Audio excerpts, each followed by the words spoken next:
Hey everybody, it's Jamie from Canadian Grit. We got Tyler Morrison, local comedy legend of the main offenders, as you see behind you in cottage comedy, a longtime guy doing some stand-up from Bracebridge. Welcome to the show, Tyler. Hey, thanks for having me. No, man, it's my pleasure. Thanks for coming. I'm super pumped to have you here and to have some laughs and to change up the pace. I've been doing a lot of history, a lot of mental health stuff, and that's again, it's all connected. But it's just nice to change it up and to also show that there's different sides to everybody, right?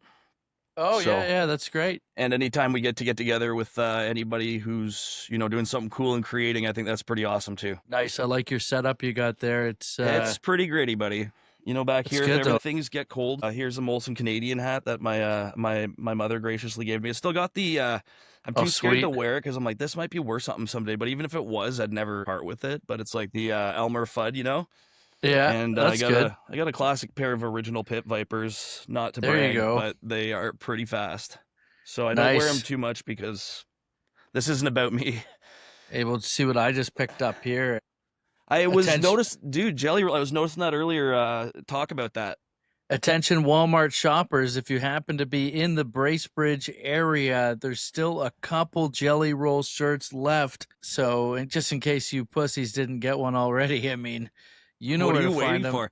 And You not know only where to that, find them at Walmart? The Jelly Roll section. Just go to the dude, Jelly Roll section. I'm pretty sure that's like at the intersection of Taylor Road and Highway 11, if I'm not mistaken. And Yeah. if you were to explain, and I mean, not that something so explicitly kind needs explaining, but why would you even leave some of those shirts behind for other people? Well, you got to share the wealth.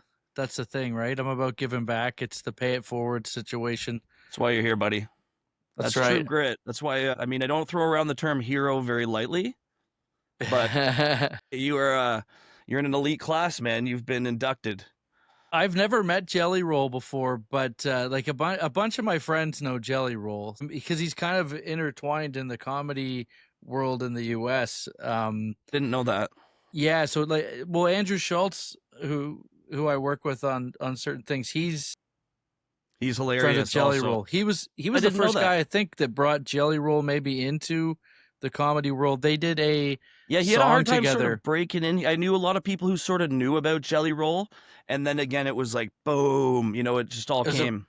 it was a wave, yeah. He did a song during the pandemic with Andrew Schultz called "Open Her Up" when everything was locked down. They did that song, and it's just a silly song or Yeah, yeah, whatever. yeah, yeah, of course. But But that was the first time I heard of him too. And then next thing you know, he's at like Skankfest yeah, and he's kind of doing all these different podcasts. And but when I was when he was at Skankfest, we were at that one. That was the one that I was at, and I remember sitting in a Waffle House in Las Vegas, and it's late night. We're having a couple. you could We're probably do a pretty whole drunk. podcast on that night at the Waffle House.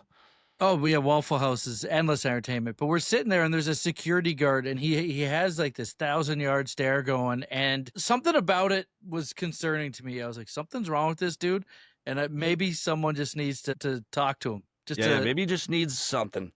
needs a little wellness check. That's it. Yeah, the grease is getting to this guy. Yeah, so I'm like, hey man, everything going okay? What's up? And he just looks at me. He goes, he's an older guy too. He looks at me. He goes, Jelly Rolls in town tomorrow night. I was like, I don't know what that means. I don't know what that But he's means. like, it's gonna be bad. So I think there's a couple, factors why this could be bad. It's like I wasn't sure if he meant like Jelly Rolls fans are gonna come. At first, I thought he was worried that Jelly Rolls fans are gonna destroy the city. Like Yeah, they're a problem for the city. Vancouver This guy's 2010. yeah, but then I'm thinking, well, Waffle House is the epicenter of all of that. So It it's is. it's either that he's worried Jelly Roll's fans are going to descend upon the Waffle House tomorrow night, and he's that concerned in advance that he's having bad daydreams about it, He's or he's literally worried. yeah. He's never been to Vietnam, but he's feeling Yeah, what it's gonna be like. this is the PTSD. He's about to deploy into Fallujah, and so Ah, he's sitting there and he's shook up. And then I'm like, he's either worried about Jelly Roll's fans or he works at a Waffle House. He might be worried about Jelly Roll himself it could be, coming in man. and Yeah. decimating this I don't know fucking if we joint. I don't know if we have enough. I don't know if we have enough batter, boys. Yeah, That could be Jelly Roll's bad. about to punish us, dude. And when he's trending like that, you don't want to let a guy down. Yeah, Yeah. yeah. I remember stopping at a Waffle House like in Atlanta. I remember it was like 2 a.m. going into a Georgia Waffle House, and it was just like that was an experience as a young child from Bracebridge. You're about to see some shit. You Yeah. know it, and it's like as a small kid, you're like something's happened here. There's vibes, or I don't know. Meth. Yeah. Now you can see it in Bracebridge. You just drive down the street and there's zombies everywhere. Yeah, it's hit here. Yeah, it's hit everywhere, man. I remember a few decade ago, I was working in fencing up in South River and in Sunridge, building the fence between Sunridge and South River on your way to North Bay to keep the animals off. And I worked with some guys and saw some guys in those communities even back then, and it was like, this is coming. And 100%, man. yeah, It's you know, you hear Donald Trump talking about how we need a fentanyl czar, worried about, you know, Canada bringing fentanyl across the border. It's like, dude, you haven't been to Thunder Bay. All the fentanyl is right there. It ain't going anywhere, man. There's honestly, like my wife and I, we enjoy camping, and my wife's pregnant, so we didn't go this year. But the last 3 or 4 years, we've gone up to like Puckasaw. We go up to Sleeping Giant, and I grew up in Bracebridge, but living down in suburbia now. You really see that it's like Disneyland. It's insular. It's a bubble. When we were in Thunder Bay, man, like and even out when I was in Kelowna and different places, and my brother lives in Calgary, and you go across, I think it's called the Reconciliation Bridge, and it's just a yeah, bunch of poor Indigenous people holding signs there who don't have homes. And I've never been to Regina. I hear it's crazy, but Thunder Bay, like they have security guards at the Starbucks, and there was all these people. We saw a guy like rock a deuce in the LCBO parking lot. There's guys strewn across, like it's just so in your face. And I mean, you've obviously been to Thunder Bay and these places, right, on your travels or in your hmm travels. yeah, I love Thunder Bay. It is The something crowds there are else. fun. Oh yeah, But it's yeah, but I've definitely been in the hotel in Thunder Bay when there's some problems. You feel bad for the people working there. I've The heard that. I've heard nightly, the. yeah, the stuff that they see nightly, it's a pretty big gong show. I forget his name now, but there's a 5-part documentary series on Crave, and it's just called Thunder Bay. Yes, I've If you seen it. Oh, dude, it is something else. That's why I like to have you on. It's so fun to be with another creative guy who knows these connections. It's cool. Yeah. Hey man, it's yeah, this country, I mean, we see what's happening here. It's definitely changed a lot. Things are, I don't know how to improve shit. I just Dude, know it's how to that's the thing is I think we're all looking for like a solution and an answer, and I think it's just about actually we could talk about that with what you think about what comedy is, but it's like the court gestures, right? What I've realized in my own journey of learning and trying to help people, it's all about perception, right? And Mhm. so involving people in a way, but again, we're in a time where people don't have the language, I don't think, to express themselves.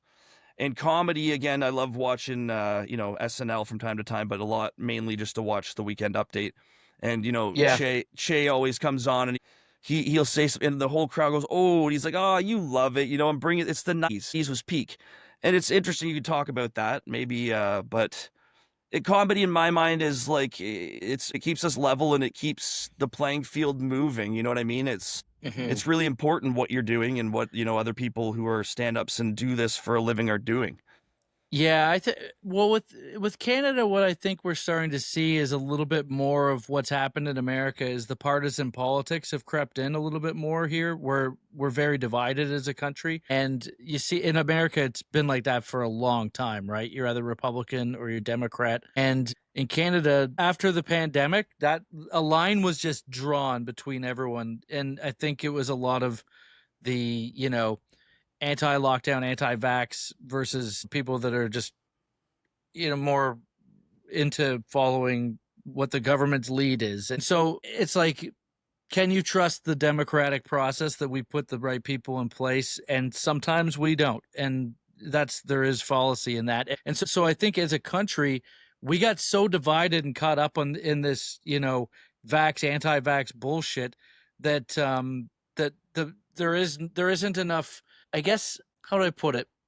The way that people are reacting to the way they reacted to anti Justin Trudeau was like a Sure. huge. We see that You still see the trucks, the Yeah, "Fuck yeah. Trudeau" Oh, stickers, yeah, and yeah. those There's aren't going away for a while. You know what I mean? That was a long-term investment. Yeah, yeah, there's a guy on my way to Bracebridge, I'm not say specifically where, but again, full Trump flag, full America flag, still has a Trudeau flag, and it's like he flies it like his pirate flag, you know what I mean? And Yeah. and again, it is what it is, Well, and yeah, sorry, but we just went from being a very lackadaisical country when it comes yes. to our politics to now everyone's very much engaged. All of a sudden, they woke up.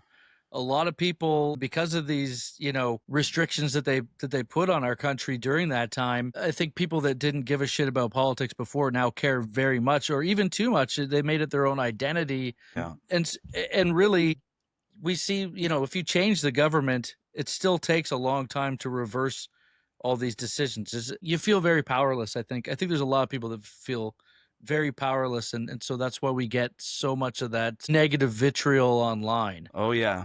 And And there isn't a oh, it's sorry, I interesting. didn't mean to cut you off. No, no, no. I just wanted to add because I think what you're saying is everyone came out sort of more aware of like, oh, I need to really think about this because this could affect my family's health or outcomes, life or death.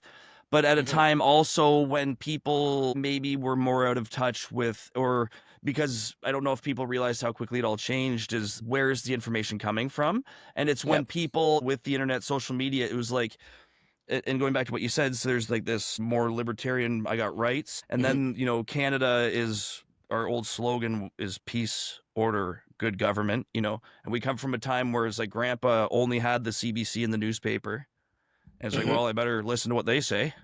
And then now Yeah. it's like you got, I always say like Uncle Donnie's shed, and people have bits of information that sound really good. But Yeah. this is it, right? We're at a time that without a history, and well, people need good information. Yeah, and we can't trust you can't trust the media anymore. They're just Yeah. they've shown too many cracks. Can't and I'm not really I don't really give a fuck about politics except that I joke about this shit. You know what I mean? So Yeah, it's yeah. hard to I have to follow it, but I don't it's not something I'm like particularly passionate about, Yep. but I make fun of everything and I try to make fun of people on both sides of the aisle. It's more about, each individual case than That's right. what I'm saying with the media, we're in Canada, we are getting a lot of left wing. It's always been pretty traditionally left wing media.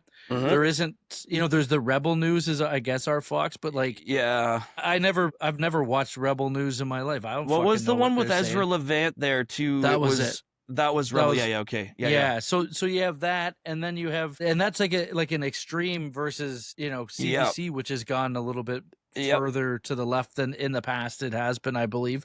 Yeah, And so yeah. with comedy, if you look at Canadian comedy and the comedians that we have in our country working here, the platforms that exist for us to do our comedy are very CBC left wing places. So that Yeah. if you push back against the politics, if you make fun of politicians in this country too much or too harshly, you'll never get on any of their shit. No, no, no. Yeah.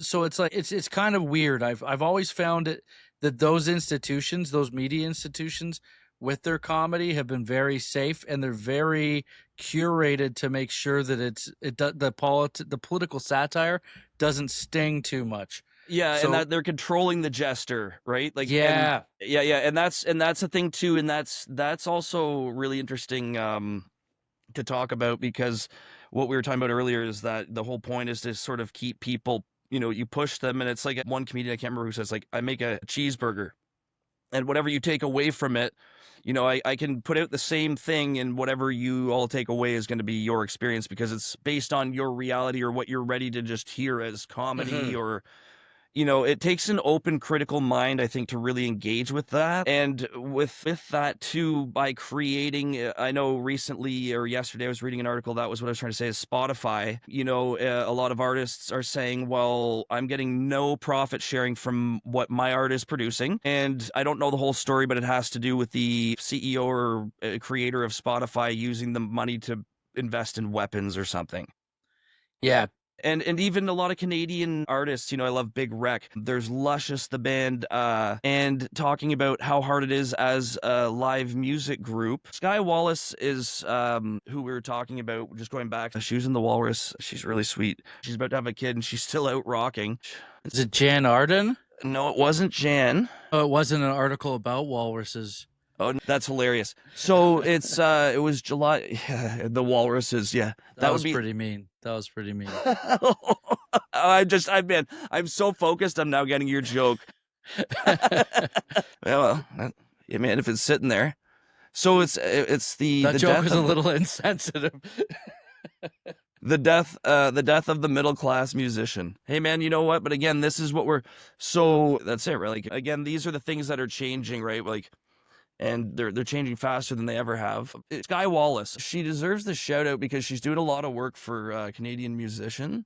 JJ Wild was awesome. The Roadhammers, Spotify, and the use of profit sharing. And Sky Wallace was recently in an article in the Walrus, which is pretty cool. And she's about to have her baby, and talking about what are the abilities to sustain yourself as a Canadian artist, and how we talk about the media, newspaper media, information outlets, but it seems also that these sorts of models are, I call, late stage capitalism, rentier capitalism, is again everyone's looking at ourselves as the problem, but again everything's being sort of drawn upwards into like a sort of Ponzi scheme.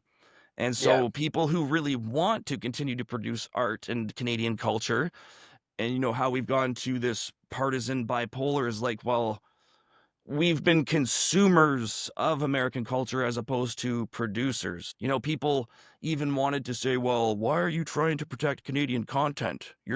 Like, what do you think about that? Like, I don't know, I'll because tell you what. I'll tell you well, why. I'll tell you you know more about everything. this than I do. Well, just in general, like, so if you look at, again, it goes back to the government is involved in all the funding. So everything's done backwards here. In America, it's all about forward creating, selling, pushing it out. In Canada, it's like go backwards, find the funds, set up the whole back system so that everyone gets paid. Then you bring in the crew, and then 4 years later, you make the thing you should have made in 1 year. You know what I mean? Yeah. And then it's get the tax credits. It's all about get the tax credits for the project. Everything is about that. And so the way our system works is the people who are involved in these roles, who have these salary positions, they're not taking risks because they don't have to compete. There's only however many big ones. So they just play to the middle, play safe. They hit diversity quotas, all the quotas that you need to fulfill the grants. Just be safe, right? And they create these projects, and they do not give a fuck about competing. In America, there's so many different channels and so many different entertainment companies that you have to compete monopoly for here. those eyeballs. So it's actually that's why product becomes good. Correct. In Canada, everything's, play it to the middle, play it safe. So you get the most mediocre, benign bullshit. That is it, right? And like the celebration of mediocrity, and critical thinkers don't, because managers, again, it's human ego in a lot of cases. It's like if somebody lower, like again, as a manager or, starting your own business, I would want to hire people who are giving me some constructive critical feedback. And you want to promote those people, but it seems that we actually silence and isolate those people. But yeah, it's a conglomerate. And even as I look, as I start this podcast, and that's exactly what I'm finding is, TELUS has, you got to be in Alberta or BC or, and what does exist, they've got, you have to wait until November to apply. And there's probably 10,000 other creators who have been doing this for years. The system sucks. So you have, if you create shit on your own and get it out to people, it takes risks of your own money or sponsors or whatever, but like that's an American way of thinking. But you can get things done better by doing that as opposed to waiting for that. Now, these people that create it in the traditional way, they don't take risks and they don't lose per se because it's always just playing safe, but they don't create anything great. And that's so it sucks. It all fucking sucks. And that's why we have 400 Marvel movies. And I say that too, is like we've become accustomed to thinking the Marvel people are going to come save us. But even yesterday, like my wife loves Superman. I'm a Batman guy, but we went and saw the new Superman movie. It was dog shit, buddy. Like there was nothing redeeming about it. The story didn't make sense. It was like, oh, we gave him a new suit, and it's like, oh, well, we brought in a dog, and there's Yeah. absolutely nothing there, and it ended, and I'm like, what happened there? I might as well have just taken, a K-hole of, because there was nothing. It was just like, there's a monster, and he grows and blows, and then it's like another thing, and it was so disconnected, and it's like the Avengers. It's like, we need all 15 of the biggest actors, and they each get 9 seconds of screen time, and there's 30 cuts per second. Yeah. You go back, theater, I don't know, even if you want to talk about Andrew Lloyd Webber, Cats, Phantom of the Opera, there's nothing original because nobody wants to take a risk on something original or something. Well, that's Well, it. They don't want to lose their that own money. that is it, and it's partially if you. I don't know if this is it 100%, but if you look at in the 80s and 90s for sure, and like early 2000s even, before the streaming platforms became a thing, there was a second window of distribution dollars that you could make on all of these films through rentals, and now that doesn't really exist, right? Yeah. It's on these that second window. It's kind of like what Napster did to the music industry. Yeah, that's interesting you say that. Yeah, yeah. I don't know how much these guys are making off of having their movies on, Tubi or whatever, but they might be making some money, but I think it's more at the top. The top, it's not the lower end people that are making that money. It's the big studio That's the that will sell a bulk package of, this is our properties. We're going to sell, or we're going to license this many films to your streaming platform, and then they make the money. And that's the same way about Spotify is Yep. making all the fucking money, and these guys are fucking, Well, because this you is what should see I the fucking money that these artists get, and it's hardly anything. You make money off of Sirius XM plays on like a comedy album, but the yeah, money that you get from Spotify is like pennies. I think I really. had like 250,000 streams on my one album, and I fucking Congratulations, make man. dog shit from Really, that eh? I heard I don't on Spotify. well, yeah, I read something a long time ago. Is something like they get like a 3/10 of a cent per stream of Mhm. music or something on Apple Music. I don't know. It's insane, right? But like these guys are making billions, and And they're it's not very, creating. very Yeah, yeah. crazy. Yeah, yeah. And really, like, out of all those with Spotify, I don't know how it probably benefits the big acts because they're big enough anyway. But even them, you look at the concert tickets are jacked up because that's where they're bridging the gap. They're not making that money anymore, so they're bridging the gap with concert tickets, Correct. and so the pricing has gone up. And then you have the monopoly with Ticketmaster and Yep. And Live Nation that's an man, issue. and just to piggyback on that, I was thinking about it earlier while you were talking. And I mean, we went down to Denver last year and we saw Morgan Wallen in Mile High Stadium. It was sick, And I love, before even Morgan Wallen, I don't know if you're big into country music, but Hardy, his ability to create, his attitude, everything about him, like it I really like helped me. throwing chairs off of hotel balconies, so Morgan's all right. Yeah, yeah. So I bring it back to Morgan Wallen or even the new Blake Shelton album, and so I love music, and even when I was in high school, I'd buy magazines and stuff, right? And so I always am interested in who's writing the songs. And what I've realized and what I've been reading is that you get someone like Taylor. Taylor writes her own music, so maybe she's not, but you have like Blake Shelton, you have Morgan Wallen, and these guys aren't writing a lot of their songs. They might be in on it. But what's actually happening is you have these guys in Nashville who have dedicated their entire life, and so they hang on to, two or three that they think could be big hits, but they get worn out. And then they're like, hey, okay, well, I'll just sell it to Morgan Wallen. And because of his clout and purchasing power and how he's backed by the industry, he has the ability to purchase up all of the other artists' music and present it as his own. And Mhm. then he goes on these tours, which are now filling football stadiums.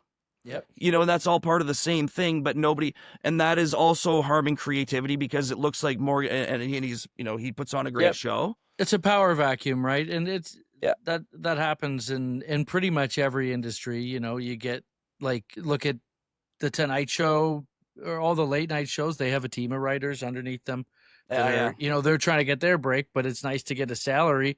And some of those guys just become that for their whole career, and that's a great job. So it's like sometimes you might, to become big and stand up, you need to have the combination of a personality that connects with a large group, or at least, a big enough group of people that you can have a fan base. And then you got to have the writing and performance aspect. And then you need to have the networking and drive and business situation behind you to grow. It's a lot of these comedians that you see that are famous. I mean, if we were to go and like really break down who these people are, or where they come from, a lot of them come from a lot of money. To be Yeah. able to do stand-up comedy at They're not like Drake. Drake started at the bottom, in Rosedale. You ever heard yeah, of yeah, Rosedale? yeah. Yeah, Anyway, real bottom of the barrel. But it's true. Like, Aubrey, yeah.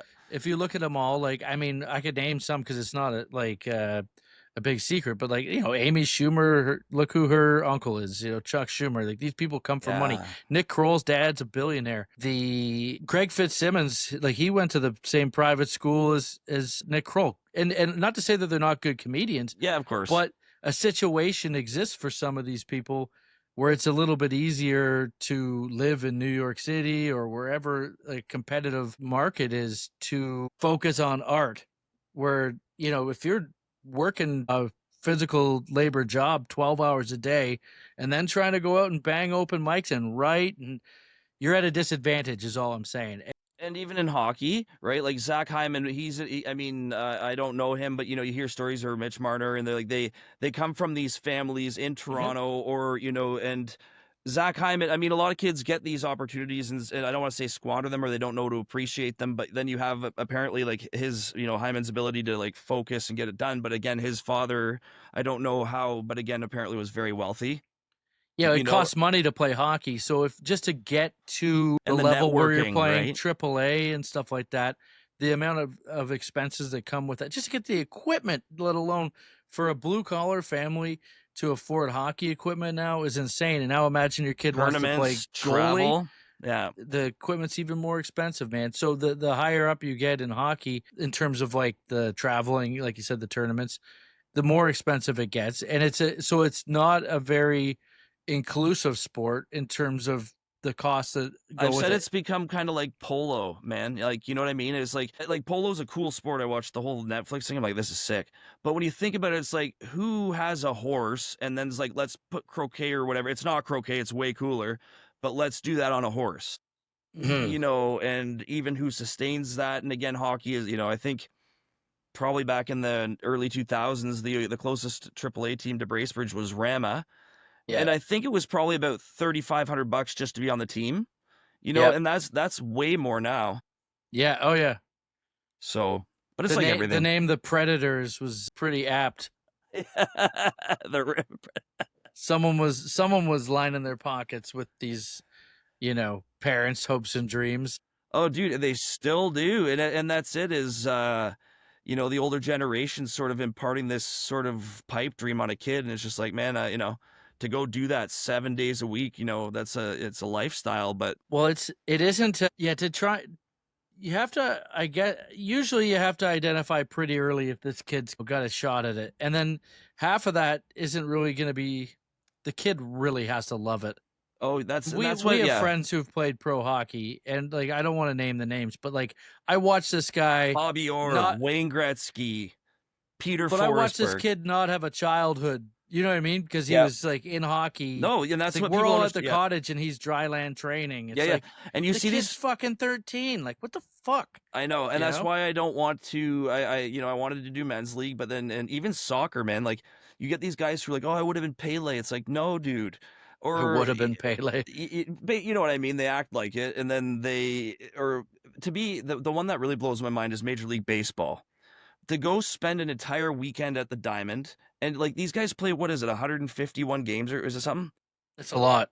But that's what I'm saying. Every single day, that's your whole life, and it's just that level is the wise man at the top of the mountain, and one guy finally gets up there, and he's like, "How'd you get up here? You're alone." He's like, "He built the mountain," Yeah.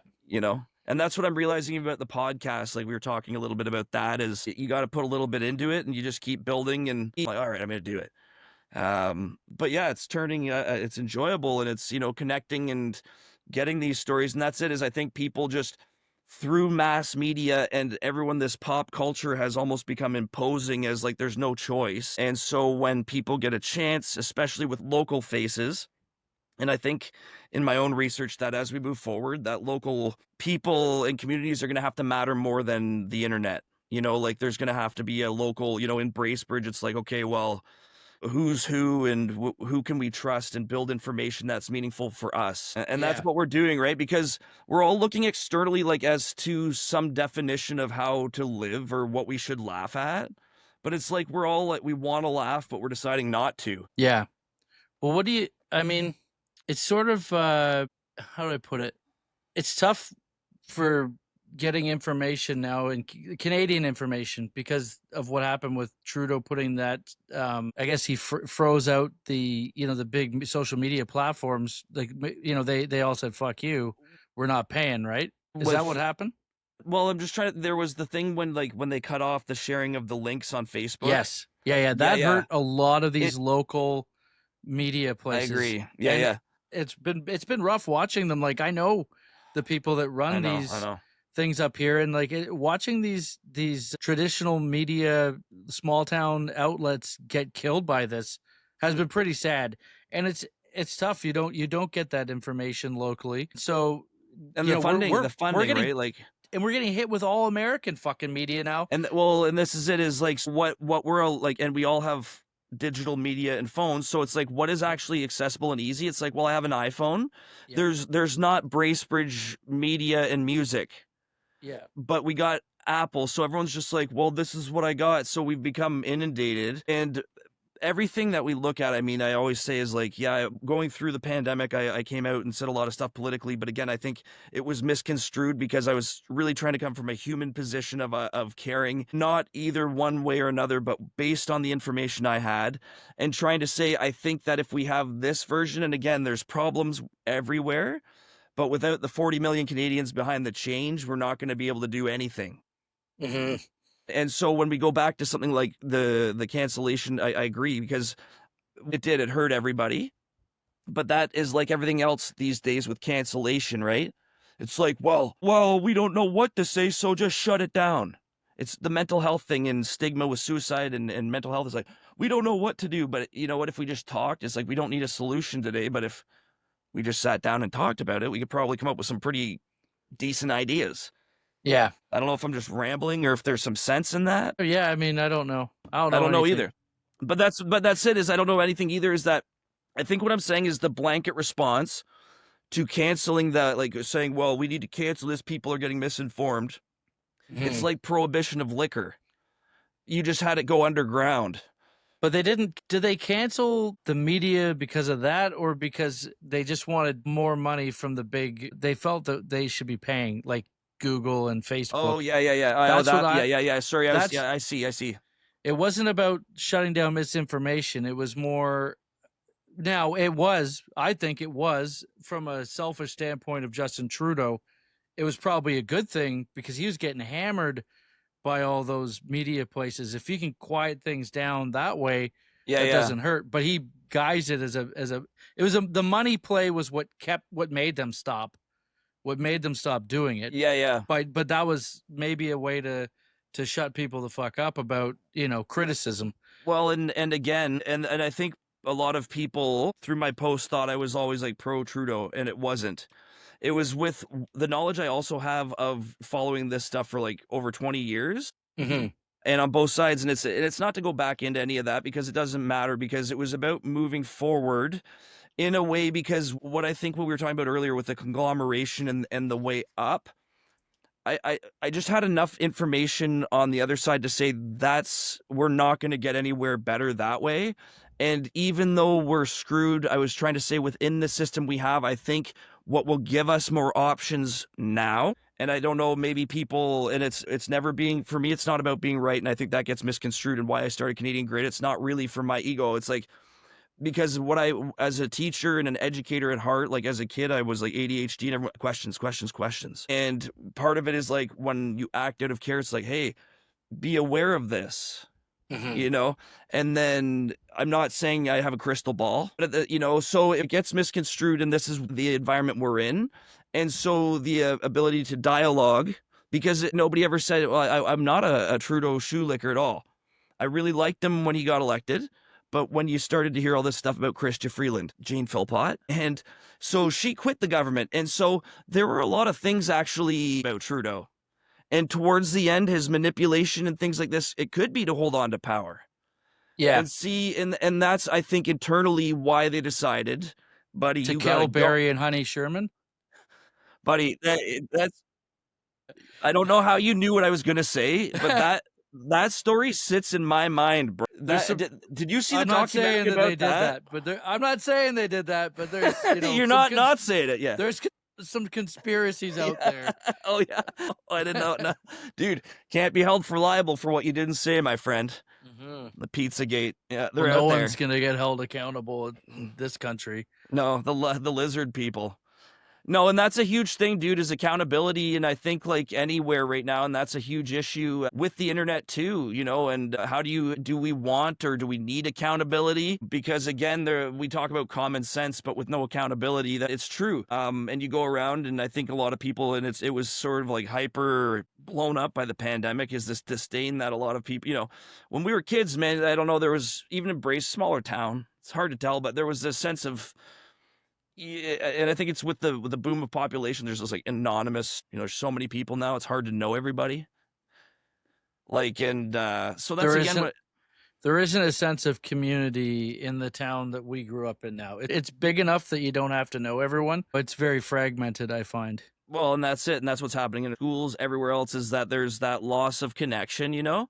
Mm-hmm. And that's what I think is part of the remedy back. What I was saying earlier is we're gonna have to do these grassroots, finding local sources and trustworthy people and having our own grassroots media that people can find something that they can connect to locally. Well, and I'll take it back to comedy here for a Yeah, minute, yeah. because No. Keep it there. when we talk about the CBC and how most of the comedy festivals that have the televised galas and stuff like that those used to be a big deal, because you get on Winnipeg Comedy Festival and you get like a national platform for your whatever your 5-minute 6-minute stand-up set. It was like a, you know, like a late night show. That was like our version of getting a good late night show set, was if you can get on Just for Laughs or Oh Winnipeg yeah, or man. Halifax Comedy Festival. Those, but there was only like 4 or 5 of them, right? And so, but people, that was when people didn't have the internet the same way. And you turned on CBC TV on in July to watch the Just for Laughs comedy guys, because it was like that's where you Yeah. could see it. The internet was on your computer, not your phone. The internet jumping to your phone is a whole other game, right? So, because now it's in your hand all the time. You used to have to at least log on to watch it. It'd be the same as sitting down at your TV, right? So, so that used to be a thing. And then, so because comedy and everything in Canada is very left leaning, and because the media was very left leaning during that pandemic, you see a comedian come along, like, I don't know if you're familiar with Ben Bankus, but Ben Bankus is a Toronto guy. He's a buddy of mine he's absolutely blowing up from the pandemic. Before the pandemic, it was very, very like, you know, he was just kind of starting to headline with like Yuck Yucks and stuff like that. Okay. And then he found his audience during that wave of the pandemic, and he found like a crowd. He started off as sort of, I think it was like a crowd of young people who were very disenfranchised with being locked down. Well, this is everywhere. This is it. No one liked being locked down, but young people, there's like a selfishness of youth where you're like I should be allowed to go see my friends, you know what I mean? And I just want to hang out with my friends, and that's how you would feel. But that's in my research, it's a biological need. It's genetic. It's not. It's attachment. It's social. It's Gabor Mate. It's real. It's real.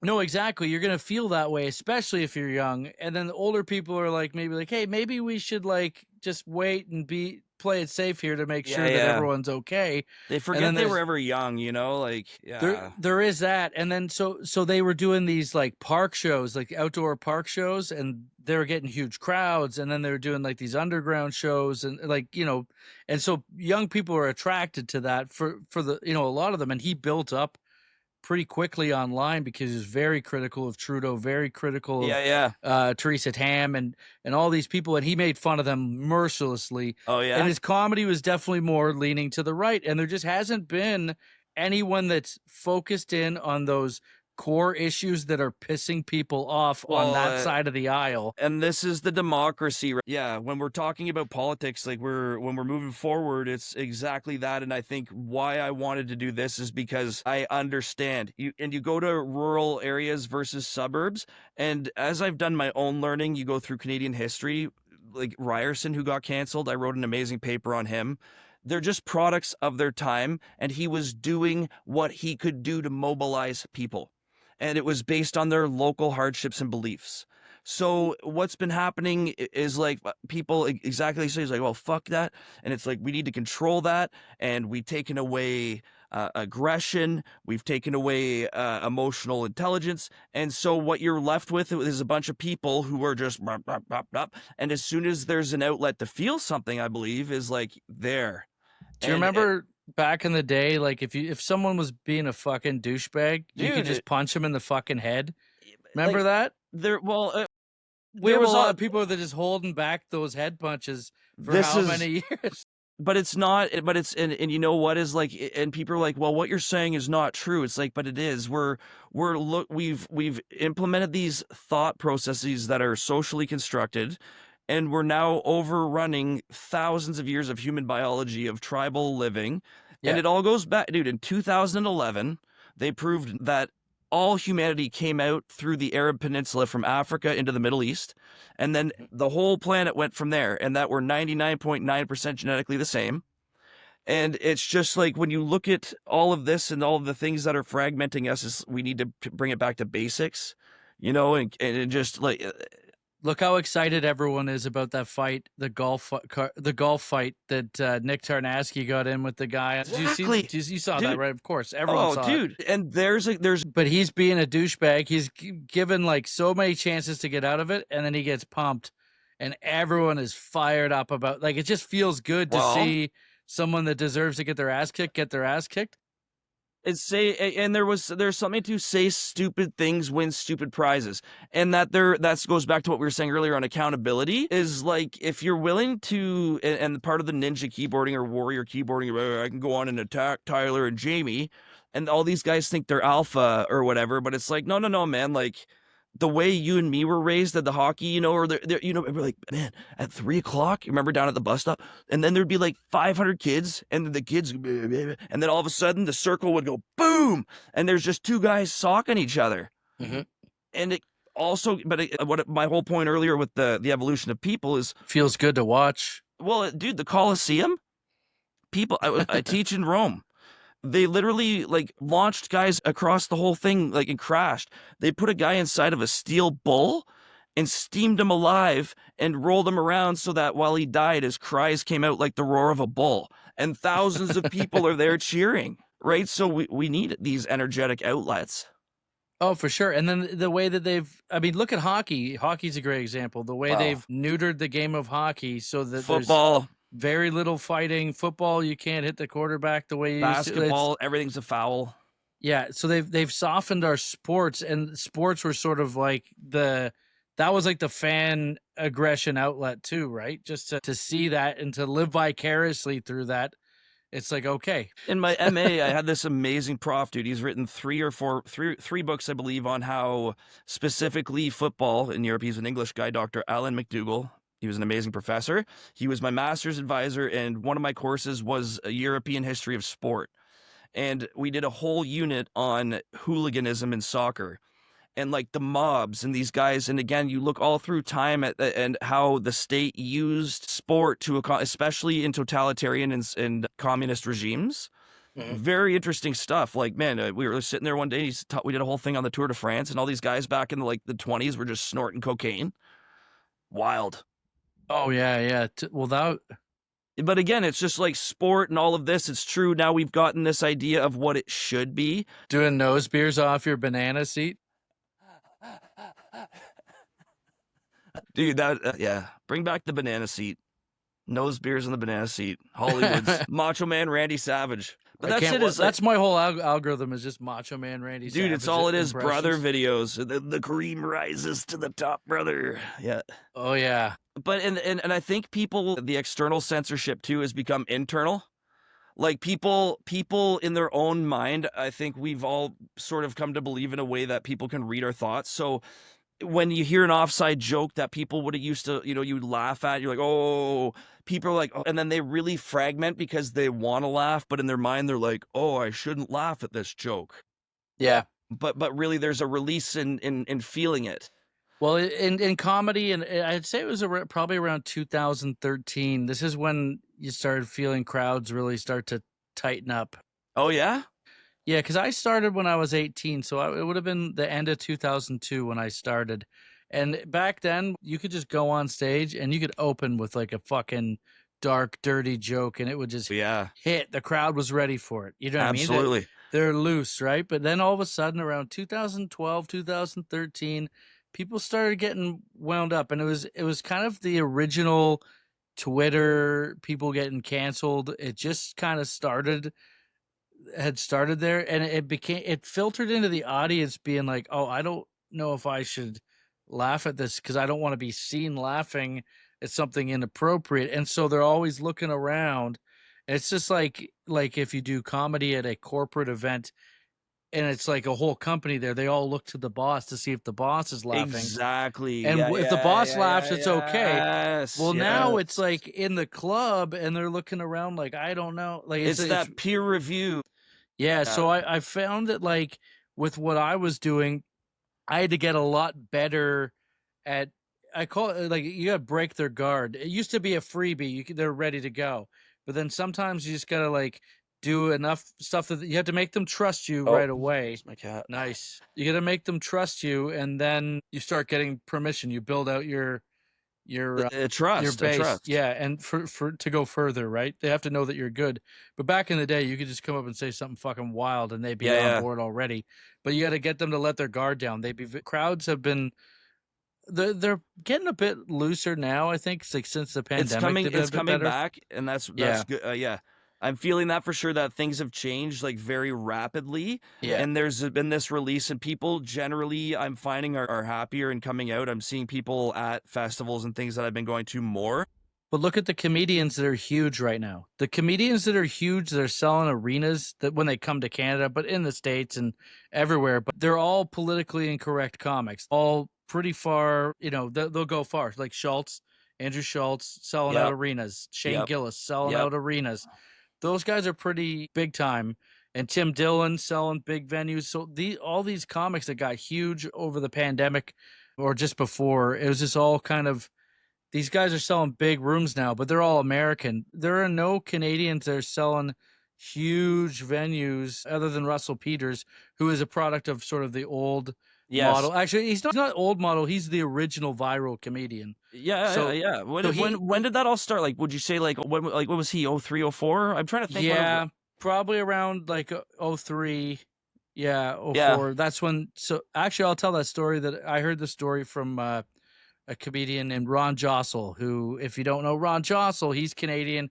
He's very fucking funny. Filipino comic.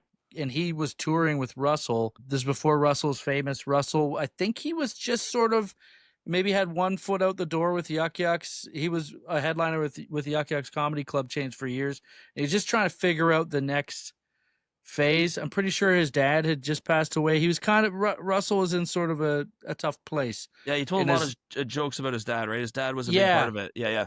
Yeah, and he was. I think Russell was sort of like in limbo career wise. If maybe I'm wrong, Russell can tell me. But the story that Ron tells is they were going to do some gigs in China, and they get on the plane and they're like, "Wow, this is like amazing. These seats were in first class. Like no one ever flies us first class, and we're going to China, so that's a pretty long flight. So that's like a nice deal, right?" Yeah, of Then course. they get over there, the hotel is top shelf. They're like, "Wow, this is great." Whatever.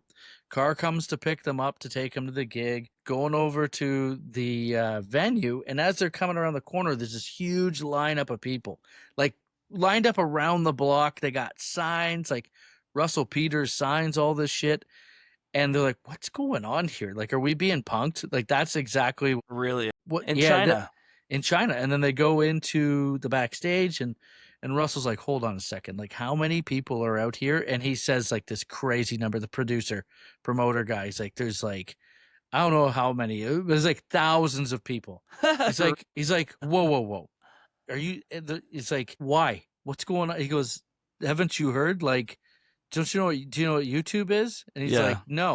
It's never like, heard what's of you? it. Like, he didn't know YouTube. He's like, it's a, it's on the internet. A guy put your comedy video on there, and it went viral.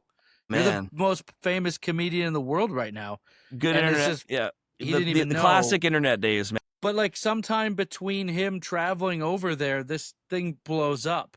Like it's That's wild. And like, and yeah, and he doesn't even know it. Yeah, that type is yeah, it's yeah, like yeah, that yeah. type of pandemonium and Wow. fandom starting to happen. And then he's like, so Russell quickly does a tally of how much the tickets are and how many people. And he's like, I need this much to even go on stage, dude. And Ron's like, yeah, and I need this much. And he's like, Ron, you can go fucking home. Yeah, Ron's like, you're oh no, I'll getting take the nothing. Yeah, $500. I'll take the yeah, yeah. I want to stay. I 500 want to bucks. stay. I'm just kidding. I was just Yeah, kidding. yeah. Yeah, But it was like overnight that happens, and then when he gets back, it's like they're bringing him down to LA. CAA is yeah. taking everyone's courting him. All the major agents are trying to get him, and they're like, what CAA I think was like, who's your dream celebrity that you would love to like to have dinner with? He's like, oh, Gene Simmons from Kiss. It's like we're at Gene Simmons' mansion that night having dinner, and it's just all these people Yeah, competing just for him. pandemonium. But because but it went viral over that. But the guys who kind of had that like the new comedy boom with podcasts and stuff that have happened, those guys are all pretty edgy comics. The Schultzes, the Gillises, Tim Dillons. And so in Canada, there's no big ones. Tony Hinchcliffe's another with the Kill Tony. But Yeah, yeah. in Kill Tony. Canada, where is this? All of our comedians have been fed into this system of mediocrity where it's like, oh, we got to line up on the trough to try and get on Winnipeg Comedy Festival. And Yeah. no diss against them. Like, they're all good people.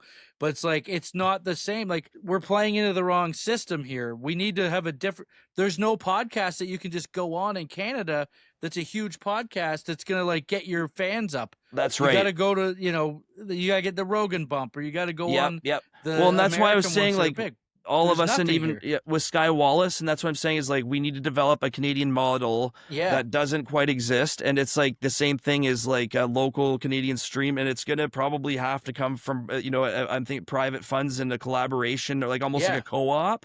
There's But no that's big podcast in Canada where it's like except this one, that's buddy. the show. Right That's now. the show to go Right on. now, Yeah. Canadian Grit. Canadian Grit, baby. Because you gotta come on. you're here, man. You're the guy. You're making it something. You're giving people you're setting the standard here, man. It's pretty good. Well, I mean, it's tough to break through. Like, you're in we are in podcast world. It is an oversaturated market for podcasts too. So you have to. But we're oversaturated with talent and raw good looks, buddy. So You gotta do everything. I like our odds. Yeah, yeah. And that's it and I want to provide something that isn't, again, because if I just say, oh, well, hello, I'm Jamie, let me tell you about my thoughts. It's like, that's not my idea. Because ultimately, when I started this too, it was about getting different messages out. And I saw a lot of really the vitriol we talked about earlier with the election. And with the current format of Facebook and, especially people who I care about, and I was trying, it's hard, especially through text and social media, things just like with Russell Peters, something you say can just get taken out of sound bites and then, so this, I'm like, okay, we need a space where you can present these because ultimately, Tyler, you, me, and everybody else that we know could sit down and have the best day ever. And if nobody mentioned government politics, it would be the greatest day ever. Oh, yeah. My goal is I really want to just do everything. I love to make videos. I love to tell jokes. I love music, and to make sort of a learning hub. My website's coming where people can come, and it's sort of democratically built. And it's going to take, because this idea of there's a lot of talent in America, and it's what we've become, accustomed to, but we also need to realize that we can go out, half hour within our home and see a guy, and support somebody. Mm-hmm. And then that's meaningful. But as a consumer, there that whole going out, and I think that might have also been busted up by COVID too, right? Like not going out, and the fear of this. I think maybe, and you can say in I'll your tell show you what it is. And in your shows, have you seen more people coming out? Go ahead with whatever you were going to say, though. But well, I think it hurt overall because, especially in the small towns, in the cities, you're okay because there's just a big enough population to sustain it. to sustain these, and there's enough people that want to get back out. But in the small towns during COVID and lockdowns, people just became accustomed to drink in their garages. Yeah, man. They just stayed in that mode. Yep. So I think like getting people to actually go out in small towns is a lot harder. Yeah. It's actually not as There's a lot easy. of grief still, man. There's a lot of undealt Mhm. with shit, fuck. And that's the other thing too, is like we need to normalize that too and realize, hey man, yeah, we were all going through a lot. There was fear, there was health, there was family, there was death. And again, let's try and not just dwell there, but it's like, this is okay. So what, and let's move and build something so the next time it's not like that. It was very constrictive. That's what, you think about people who are in prison and like how they must feel having their freedom taken away. But like, Are just you the law. speaking from experience? No, I've never even been arrested before. Oh Never no. been I arrested thought before. I heard you did a dime, man. No? No, buddy. That was my that I'll was throw an you AI clone. That was it. Yeah. But We know what you did. but the lockdowns were constrictive. You just felt like it was very like suffocating to Oh, be, dude, yeah. you just mentally, I can't go out and do what I normally do. So you think about people that maybe don't have a big house, or they have, Oh, dude, those small apartments, like on a date, yeah, it's hot out there. And, people were literally dying, like in Rome and in Greece and in these places where they don't have AC and they're living in stone buildings. People in old folks' homes here were yep. dying, no joke. And so people are still fucking mangled. People lost parents, uncles, Mhm. brothers, sisters. And so that's it, is like part of the healing. And I'm like, that's why I think it's so important what you're doing. And I want it to be, our show, Canadian Grid, is I'm a vehicle just to bring these voices all together, and I just am trying to put myself out there and to inspire, because again, having grown up and seeing you in Bracebridge, again, people might not really know even in Bracebridge now what it was like back then, but my parents grew up in Bracebridge. They were born there. My grandparents grew up there, and well established. So when you went out to the grocery store with your mom, it was like, oh God, it was 3 hours because you saw everybody you knew. Mhm. Right, but that also kept you grounded and you knew people, and when you went out, you acted a certain way and there was trust. But that's it. In my own travels around the world and interacting with people, and you've been a lot of places. I think 99.9% of people want to help you and do good. But again, forget about, we're also, Iran, Israel, and it's not that it doesn't matter, but like we got enough here to worry about. We're just talking about what we were talking, seeing in Thunder Bay, Oh yeah. and you know what I'm saying. So there's enough that we can take care of here locally, and I think that can help us feel empowered to support Tyler and other musicians who are locally adding something. Yeah, you got to get out and go to events and be part of your community, even if you're. Show up, yeah, showing up. It's even like, I'm even guilty of it. Like, I have, my career takes me all different places, so when I'm home, I'm kind of like landlocked here. I don't go out to to a lot of things unless it's my kids stuff. But like, there are things like I should Life's busy, man. socialize a little bit more in my own community, but I don't, because I'm a fucking Johnny Hotshot. Buddy stands at the end of his lawn. He's got headshots. A neighbor walks up. He's like, Yeah. "Yeah, no, I only do personalized. Sorry, buddy." Sign him at Fuck my off. kid's lemonade stand. Exactly. Kids trying to make 10 cents on the lemonade, and you're out selling. That's the invisible hand, man. I think my wife gets recognized more than me, but she's a teacher, right? So Yeah, exactly. Yeah. That was I don't get recognized out like very, she sends you to the LCBO so nobody knows what's going on. they know me there. But They know me, there was, buddy, yeah. I got a couple good stories I'll tell. There's one, my brother gave his gave his ID to one of our friends who was like a little younger than us back in the day, and he Yeah. looked a little bit like him. So we're I just use like, my hey, oldest brothers, yeah. yeah, we're like, just don't use this in Bracebridge. Don't use it in our town. Like, it's not gonna work, right? Sure enough, one day we're all drinking at my parents' house in my parents' basement. I get a phone call. Tyler, it's Jackie from the beer store. I'm like, I know hey, what's Jackie. up? Shout out to Jackie. Yeah, I yeah, love yeah. Jackie. Yeah, fuck Jackie yeah. is like, again, you talk about small town, Exactly. the And she'll heartbeat. call your shit too. Yeah. I love Oh, it. Yeah, she's yeah. the heartbeat of this community Yeah. right there. You need people like that Jackie, God everywhere you bless go. her. So Absolutely. Jackie's the best. And so she calls me up. She's like, Tyler, someone is using your brother's ID. Some moron. I don't know. Like, did he steal it? I'm like, oh, of course he stole it. Yeah. Yeah. Just like He probably went she's like, through our I told him. garbage or something. I told him that idea is no good here, buddy. The Yeah. Morrisons come in here every day. I'm like, yeah, we Yeah. do come in every day. Yeah, exactly. She's like, I'm not letting anybody screw with that. Just yeah, that's hilarious. A classic story. Yeah, and then Yeah. yeah, then but I was talking about like getting recognized. Or Yeah.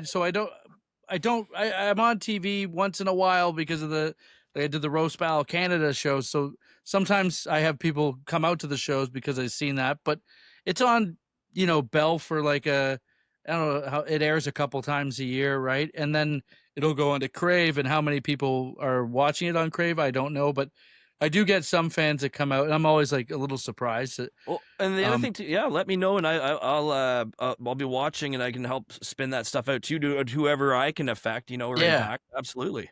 But then I go to we went to Andrew Schultz's headlining at Scotiabank Arena, and I was opening on the shows on that tour before that, like the Niagara Falls and Windsor ones, at the Casinos there? Coliseum. Yeah, the casinos.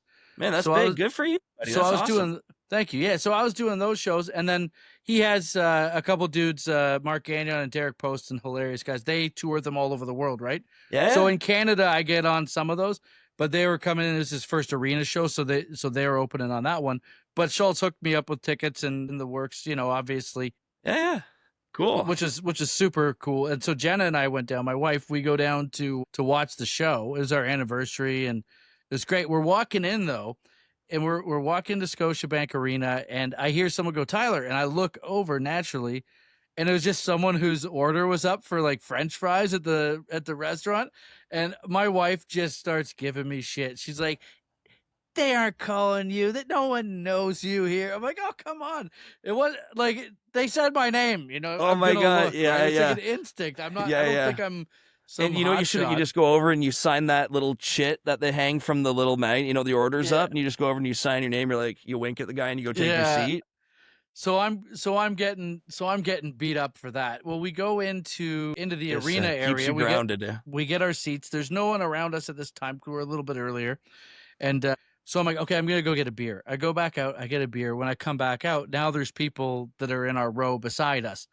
And this one dude that's sitting beside me, I come in, sit down, he looks at me, and he's like, oh my God, Tyler fucking Morrison, are you fucking kidding me? You're fucking awesome, dude. Yeah. And he's hyping me up so No big. way! And Right I in just front of look, Jenna, and oh yeah. I'm like, she's thinking you're slipping him some yeah. money, right? Yeah, I was, yeah. I couldn't have planned it better. I Yeah. couldn't have planned. I was That like, is hilarious. how do you like that? Well, Hey, Jenna, one, can you take a picture of me and my biggest fan here? You yeah. know what I'm Oh, saying? it was like God smiled upon me. And then to make it even better, the people on the other side of her were like, oh my God, you're Tyler Morrison. Like Dude, they knew that's me too. So yeah. like all the people in that, it just so happened to be out of the 20,000 people in the arena, it was the two people on either side of us did know who I was from comedy. Dude, And that that's was just hilarious. Yeah. priceless. Oh, But yeah, absolutely. that doesn't happen every day. So it was just kind of perfect that after I was getting shit on. Yeah, exactly. And yeah, exactly. Keeping you humble. That's too funny. But man, that's got to feel good when you feel that though, right? Because I mean, you've been working hard at this a long time. You like 23 years, right? And Yeah, you don't get again in Canada. It's often, and this is like pretty common, is you don't get recognized until you've made it in the U.S. Then yeah, Canada embraces you. That is sort of the dude, story. yeah, and it's I true. think Like, yeah, I think we have an opportunity as Canadians to change that and rewrite that. It's just how that happens. I don't know. And well, again, yeah, and like you go back to 2016 when Gord Downey died, and he came on, and Trudeau was there, and that was, I think, part of it was there was this movement of almost hope. You go back to Jack Layton in 2011, there was that orange wave, and I think people had real hope. And then 2013, after the Arab Spring, and I think that's when politicians realized the power of social media. We had like Gaddafi getting murked. You had the start of the war in Syria because people used social media to try and rise up. And that actually was quelled back by Russia and Iran and different places. It's complicated, but I see that as, because again, you say 2013, everyone started tightening up. And I see that as when a lot of really elite rich realized they need to get social media under control. Mhm. And that also led to a lot of what we're looking at, and that's a centralization. And what we're talking about actually is, I believe, the lifeblood of Canadian democracy. Like, this seems to a lot of people like, oh, I'm just going to keep supporting American, but it's like, no, because protecting what is the Canadian culture? I don't know. And if maybe it's not important to people, I don't know. But like you say, what you were saying is about that. I just wanted to add to what you're saying. I don't know how we can create, it's always, can we create a star system here? I don't know if it's about creating a star system. It's about creating the infrastructure for people to have their voices heard and to grow. And you look at, again, it comes back to what are the traditional social media platforms that we use? Well, we're using Instagram and Facebook, okay? And up until more recently, they used to be open, pretty wide open, where you could go viral with a video pretty regularly. If it would just go out. Now they tightened up the restrictions on the algorithms so that they want you to boost the post. It's all money now. Everything is controlled by ads. Well, that's it. Is like, even I put stuff out and it's like, oh, whatever you have liked, boost this and for $56. Yeah, and so they want you to pay, and once you And pay, then they know that you're a guy that pays. Once you pay, they know that you've paid, so now they want you to do it on everything. So that your shit starts going out to less and less people unless you pay. And it's a really, really tough system to navigate now. And then you got TikTok. TikTok's going to become more like this, but TikTok, you can still go a little bit more I don't have a organically. TikTok account. I don't know. Yeah. Well, you can go more organically viral, but I mean, it is a spy app. Yeah. What But it, isn't, man? Yeah. but I but got it's 4 cats. they They're all alien are. spies, man. They all are. It's like, okay, if you want to know about what I'm up to, I don't give a fuck. Like, Exactly. I'm You see I'm that posting everything. Roombas are going around the house and uploading pictures of like people taking a shit. I'm like, oh Yeah. god, man, you do not want to see. No, You should see some of the upskirt shots they've got of me. you do not want to see what I've been cleaning up with my Roomba, buddy. Yeah. So but yeah, TikTok's one that's like, they bring in the monetization, and anytime they bring in monetization into these apps, you start noticing that they're starting to fuck with you. YouTube, it's all ad stuff. Like, it's tightened up the restrictions. So when is a platform going to come along that's uncensored that you can really go viral organically? But it has to have the bulk of people on. Like, people have to migrate to it Yep. for you to get popular. So X is kind of that right now. But people left Twitter on they said they were going to when Elon took over and made it X. But then again, you had like Blue Sky and Elephant or something. There were all these other sort of similar things, but they just didn't catch fire, I don't think. Yeah. That like Twitter is really good for, but again, a lot of things have been taken, the problem of bots. But And there's a political element to that still. Like, there's a political thing there's a political divide between, and stigma with X. because it's like driving a Tesla. All of a sudden, people who bought Teslas 10 years ago are somehow fucking Elon supporters. You know what I'm saying? Yeah, exactly. So there's, if you look at my social media, I have my most followers on X from before, like from back in, 2012, Yeah, exactly. 2013. Like, that's Yeah. when I got a lot of followers on there. And then, but it's not my best platform for me, even though it's more uncensored. I haven't been going mega viral on there. And actually, so a lot of my research is on digital media, and I'm reading Marshall McLuhan, famous Canadian from the '60s, dude. I've just like busted. I just got like 5 of his books because I'm getting towards the end of my PhD, and I want to do a lot of work with his stuff. Because what you're talking about earlier with the phones, that's the way he saw TVs. But in the '60s, dude, it blows your mind. He's talking about how, you probably heard the medium is the message. And again, the medium being the phone, but the part of the message is often misunderstood. It's complicated, but it's basically, how does the media that we use impact how we live? So when you look at going from, say, radio or reading, when you look at a physical newspaper or a book, it's linear, there's something. But within the realm of social media too, is like, I can see you on a post, but there could be Okay. yep, sorry. There's a big spider crawling on my wall. I was gonna kill Fucking that fucker. shoot But he just it. went under. He's went under something. I Oh, gotta dude, wait he's for him gonna to pop fuck it. out. Yeah, he's gonna He's come gonna back get when you. me. He's gonna go up your leg, dude. Spiders. Yeah. Is it a big one? Big enough that I don't like him. Yeah, I don't But I like didn't have that. anything to kill him with. What do you like? Do you like dog spiders? Oh, those are scary. Those are But this one's scary. a bit smaller. Anyway. Yeah. No, dude, I respect it, man.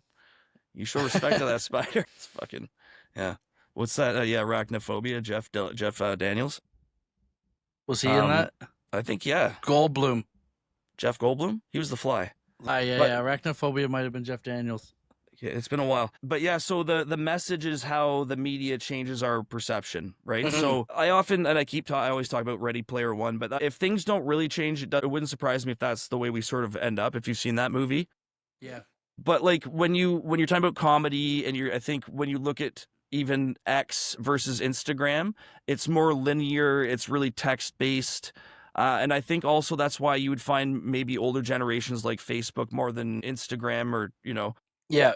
And so in the 60s, Marshall McLuhan sang this lack of linearity. When you start to put, and you look at, and I'm like, this is one page that I just opened to last night. And I'm thinking about, he's describing social media and the fragmentation of how, like, there could be 30 videos side by side.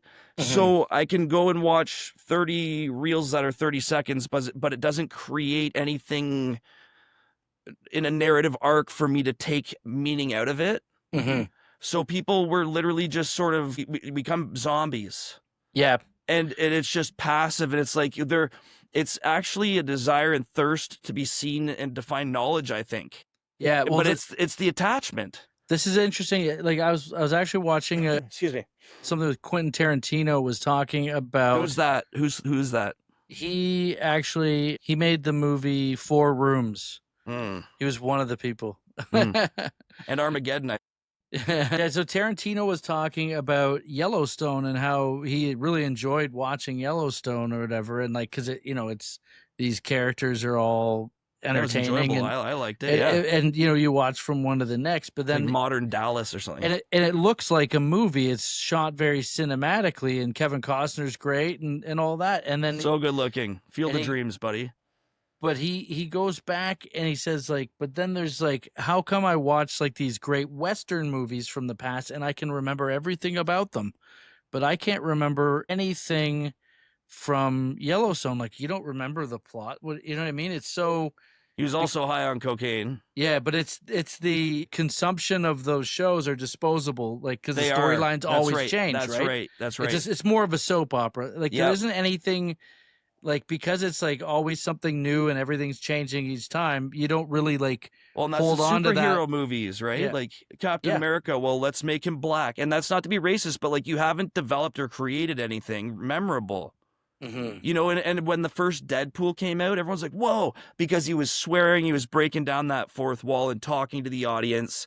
He was being rude and crude, right? And there's this, even if people aren't the ones out telling the jokes, but I wanted to say this earlier, it's just coming back, but because of this pent up, like I say to people now, dude, go onto Amazon and watch something from the early 2000s, right?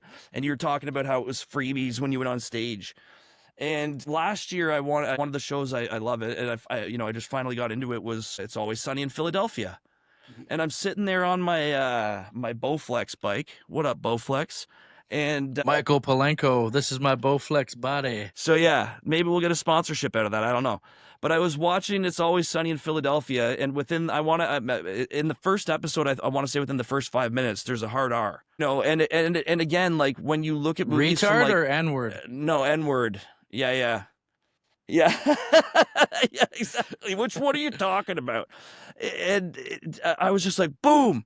And even American Pie, I don't know. You watch, they now have cultural warnings before them. And for guys like you and me, watching hockey, the way hockey was, the way aggression was, the way pop culture was, and then all of a sudden that changed. And I think honestly, a lot of young men, especially, is something that I worry about, men in general. And again, there's been that lack of, if you're not playing sports, and it's aggression is as valid as any, or anger is as good of anything else, right? And I say for thousands of years, men and women, hunter gatherers, we've got too much energy. We used to go, we didn't eat for days. You'd walk, 40 kilometers and chase the herd. And now we've got everything, and it's just like people are like, oh, I'm so tired. And it's like, no, no, no, you actually have too much energy, and you're not actually fulfilling what we used to do. Mm-hmm. And like, even just the tribal thoughts, like, oh, I'm a Canadian, I can't be racist and a colonialist. It's like, no, no, no, man. I've been to Tanzania, and I've been chased into a store with a local guy who was my guide, and I needed a pair of zip off pants because it was the temperature. I didn't pack for the climate properly, the one pair of pants. And so my guide Anderson takes me into the city of Arusha, and I get out of the Jeep, and he's like, stay by me. And I'm like, okay. And it's a safe place. But again, there was this guy who just came wandering up, and he starts screaming at me in Swahili. I got chased into a store by the guy Anderson, my guide. He was just like, yo, he's asking why I'm helping a Mzunga. And the Mzunga is the Swahili word for like the white man. And again, it's just everywhere. And it's not just unique to us in Canada. And I think it's healthy to like have these outlets. And that's why I think like, and I love chatting with you and pumping comedy, because I love stand-up comedy. But again, you look at Netflix, you look at Amazon, how many Canadian options do we have on, any of those streamers too? There's no Canadian Canadian produced stand-up specials on Netflix. You know what I mean? Like there's no, yeah, there just isn't that interest. And there's Netflix Canada, but it's not the same. Netflix Canada it's not the same as how there's a different Netflix in the UK. You know what I mean? Okay. Netflix Canada is pretty much Netflix America. Yeah, yeah. Except there's certain rights where we don't get some of the better or whatever shows and movies. That's right. So, and then they figured out how to crack down on the VPNs. Yeah. All that shit. So yeah, it is that. I think that you could be pretty successful in this country if you learn how to speak. Like if you can do comedy for Indian people, you're gonna be fucking huge. You wanna sell out. I got 3 neighbors across the street, and my buddy Danny, I built some shelves for him, but like he gives me food all the time, and he has parties. He's like, Jamie, come over here. And within 5 minutes, if that's true, maybe I should become a stand-up comic. Oh, dude, I'm just gonna only do jokes for the Indian people, and then we're gonna be, I'll be selling out every beach. Yeah, you will. Bring your shovel, though. Why would you want to sell one ticket when you could sell a family of 12 tickets? That's right, buddy. Yeah. The family pass. Dude, there's something to that, though. I know a lot of people are like, oh, these people live in the same house, but it's like, you know what? They got support. They've got. There's a lot to it, and again, our culture is individual, and that's why I'm all about capitalism and healthy competition. We need it. But at the same time, we don't need to compete with ourselves. And that's where I'm saying the identity politics and how we've been living of, conservative, liberal, or whatever. It's like, no, let's either choose Canadian or human, and let's just help each other, because we're just stuck in this quagmire of sort of spinning our wheels, I think, sometimes. Oh, yeah.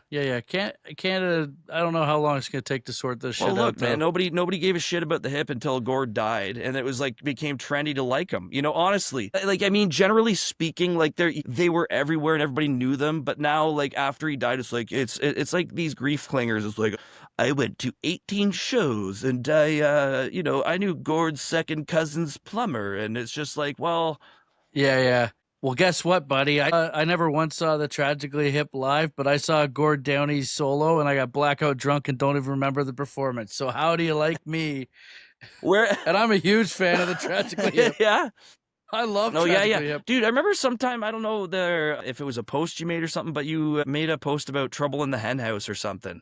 Or well, maybe I'm pretty sure it was that like an album or something you like? I can't remember. Maybe it wasn't you. I don't know. I like that album for sure. Maybe I taught. I don't know. Maybe I don't have no idea. I don't know what I would have posted, but I definitely like that album. My favorite Tragically Hip album, I'd say. They have some good ones. I think Phantom Power is actually my favorite. That's great. I don't think his voice is at its peak. Like, it's like maybe on the back side of like when he was like his most powerful was those earlier albums. But Dave the songwriting The songwriting, I think, is incredible on It Phantom is. Power. I don't like Bob Cajun. I don't like that song, Really? but I like Tell me why. I don't like the town, and I don't like the people. No, I'm kidding. Let me tell you about the time that I got. Actually, I love the people in I know Bob Cajun. I I do saw the pretty hip good, in Bob pretty well Cajun, there. bro. It was pretty No way. epic. It was. I performed in Bob Cajun with Ben Did Bankus, you? Yeah, actually, yeah. and the crowds were That's awesome. awesome. But I don't like that song. I don't know That's why. funny. But I do like that album. And yeah, I love that album. I love Day for Night. It's a bit moodier, but I like the one I can listen, and it's not a favorite that people, you know, Tragically Hip fans will like, is World Container. And again, I just feel, but what was different about it is I did some reading because I'm like, what? It just pumps, right? And so the guy who can't remember his name, but I'm pretty sure he was the producer for Motley Crue, came aboard and helped with that, and you get like In View. Is it Bob Rock? I don't know if it's Bob Rock. It could be.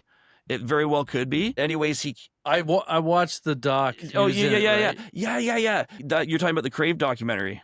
I was gonna ask if Yeah. he. Yeah, man, that was good, right?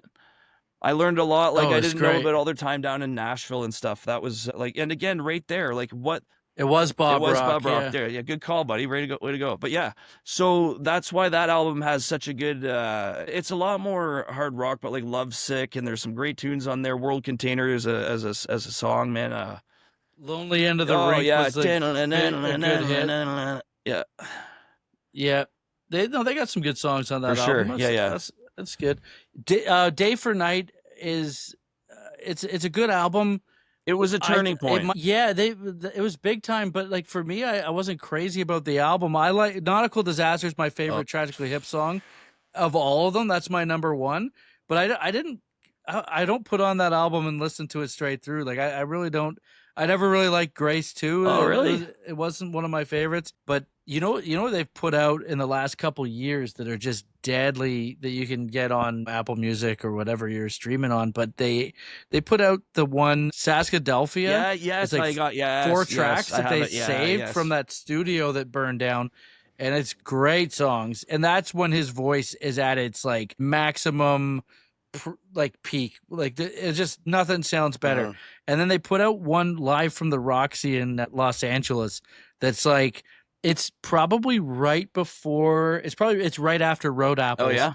So you get like that era of songs. So it's before Fully Completely, but after Road Apples. Live at the Roxy. Because I definitely had the Saskadelphia, but I don't know if I do have Live at the Roxy again. I have to look. I think I downloaded it, but I'll double check. But yeah, I always look for new stuff, and I liked his the Secret Path stuff, you know, and even his brother is still keeping everything alive with Downey Foundation and stuff, which is cool. Right on.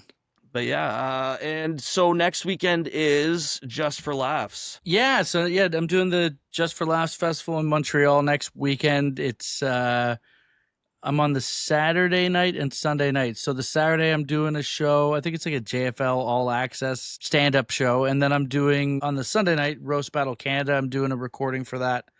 So I'll be doing a roast battle, which is fun. And so, are you just roasting like other comedians that you know or who are in it? Do you like all roast each other, or you get a head-to-head matchup? You go against one other comedian. On the previous seasons, I've had like 2 roast battles that I've prepared for, but this one everyone's just doing one each. Okay. So there's a whole bunch of people involved. It's more comedians, but you only do one battle. So I'm just doing one against her name is Michelle Forrester. It should be fun. I think she's done a lot of roast battles in the past. So how do you prep for that a little, just to give people an idea? Like if you don't really know somebody a ton, you go through it's like watching tapes in hockey, I guess, eh? Yeah, you watch their stand-up. I got them on record. Podcast. Tape it, buddy. Yeah. Pow, pow. Yeah, pretty much. And then you fill out a little questionnaire about yourself, and then you send it to them, and they send you one. So you have some personal information, and then, like the best ones, you kind of talk to the people a little bit about it. You have a couple conversations before. You want it to be a good show. But I've done 4 battles on the show. So I was on season 2 and 3, and 3 of them were really pretty good. Yeah. Like one of them, we got nominated for Canadian Screen Award Hey, buddy. for Sorry, that, and this is a then podcast you're doing, or sorry, what's the call? I want to make sure I get the name of this. Roast Battle Canada, the TV Oh show on. yeah, oh yeah, It's yeah. on. You can get it on Crave Okay, TV. And it was on CTV and all that comedy network. yeah, that's wicked, man. So Screet, you got nominated for Yeah, we had Crystal Ferrier and our battle was on the ticket for the nomination for that episode. For that, I guess it would have been, yeah, it was on the premiere of that season. But then there was one battle I did that it didn't air. Like it got cut from the show, and that one was like probably the nastiest one that you could see. People talk about it a lot, I guess, but when these things come up, but that one was, I don't know why for sure it got pulled, but it was mysterious. So the two of you, it was just off the hook. Yeah, it was the jokes were vicious, but all my jokes were vicious on all of them, but I just don't think we didn't really know each other, so it wasn't as fun.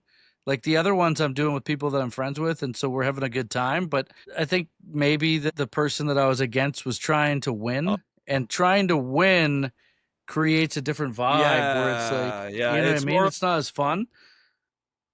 It's like, oh, you're trying to hurt me. You're trying to get one over on. You're trying to use me as a stepping stone in some way. It's like, nah, that's not happening. Yeah, it takes away from because again, even if it is a roast, everyone's there with like it's a good. There's negative energy and there's like a little bit extra stress and pressure in that you feel, and it's and that's the professionalism, right? Your That's professionalism. Yeah, if you're letting it get your guard up and that you're taking it personally, like that's ego, right? And I think that's like part of performing is like, how do you swing a bat when a guy's yelling at you without, turning around and yelling something at him?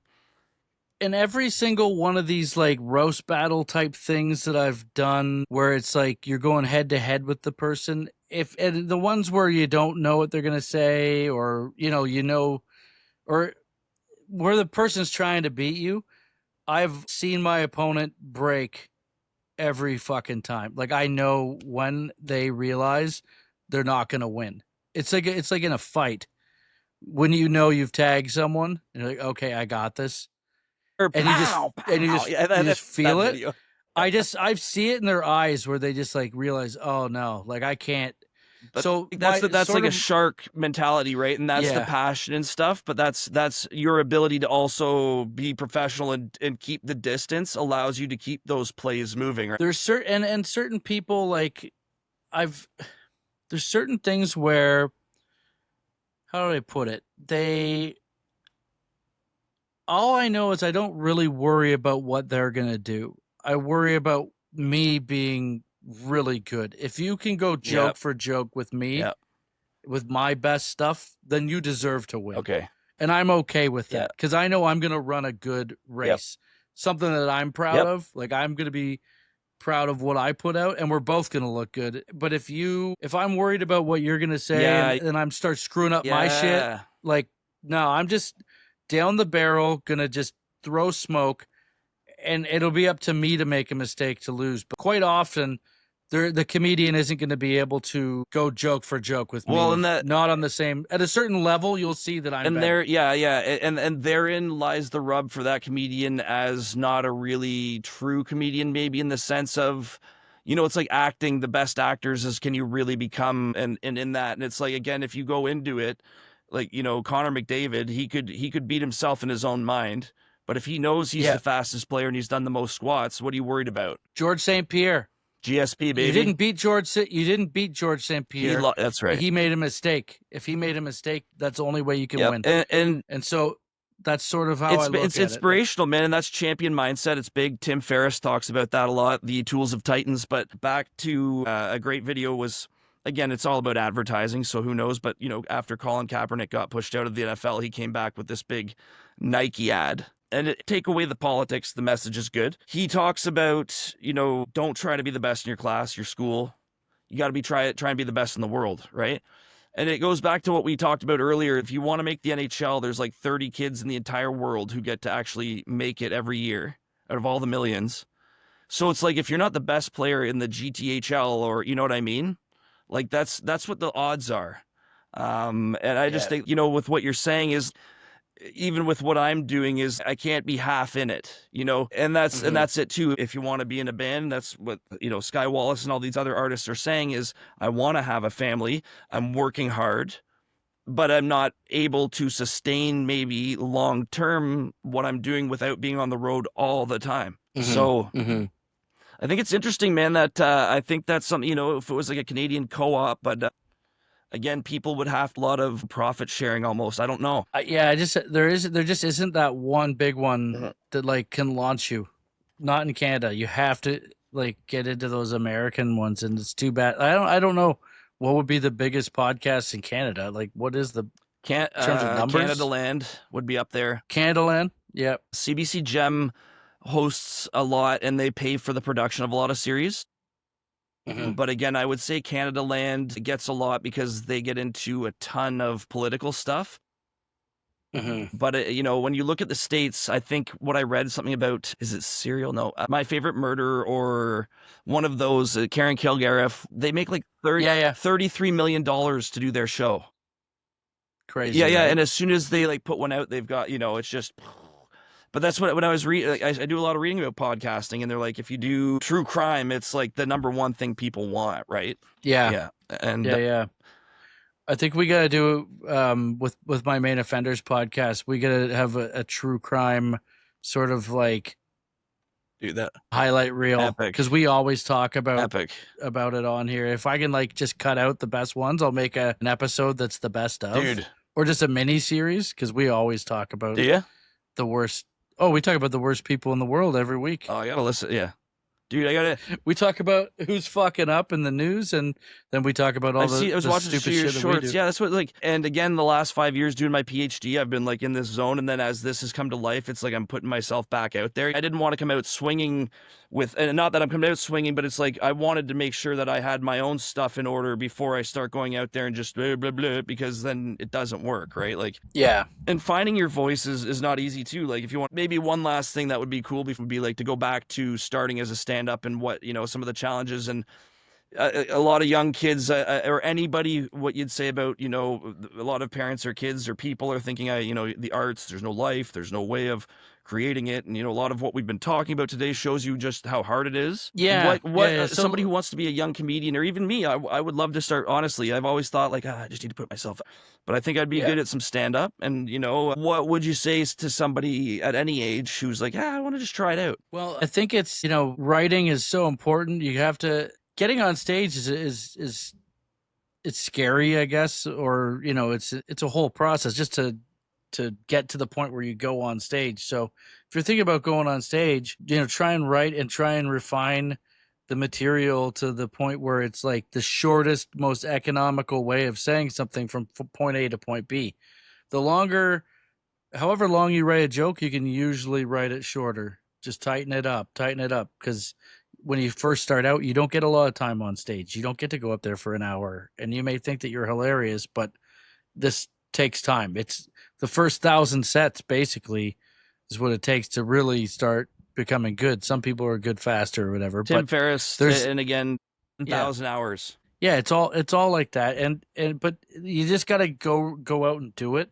You can't just sit there and think about, maybe I can do it. You can do it because other people have done it. If you're in a small town, there's ways to like. So when I moved back up to Bracebridge, I started in Toronto, but I was only there for a few years, like 3 years maybe, and then I moved back up home. And people like told me I'd never be able to do it by living up there, and it is hard, but I found a way. And how bad you want it? It's just you have to write. Like if I'm not on stage every night, I better be writing every day. Yeah. To like get better at writing. The shorter, or not the shorter, but the tighter the writing, the better the writing. It's to the point where I train my own writing that when I write a joke, I know immediately that it's going to work on stage.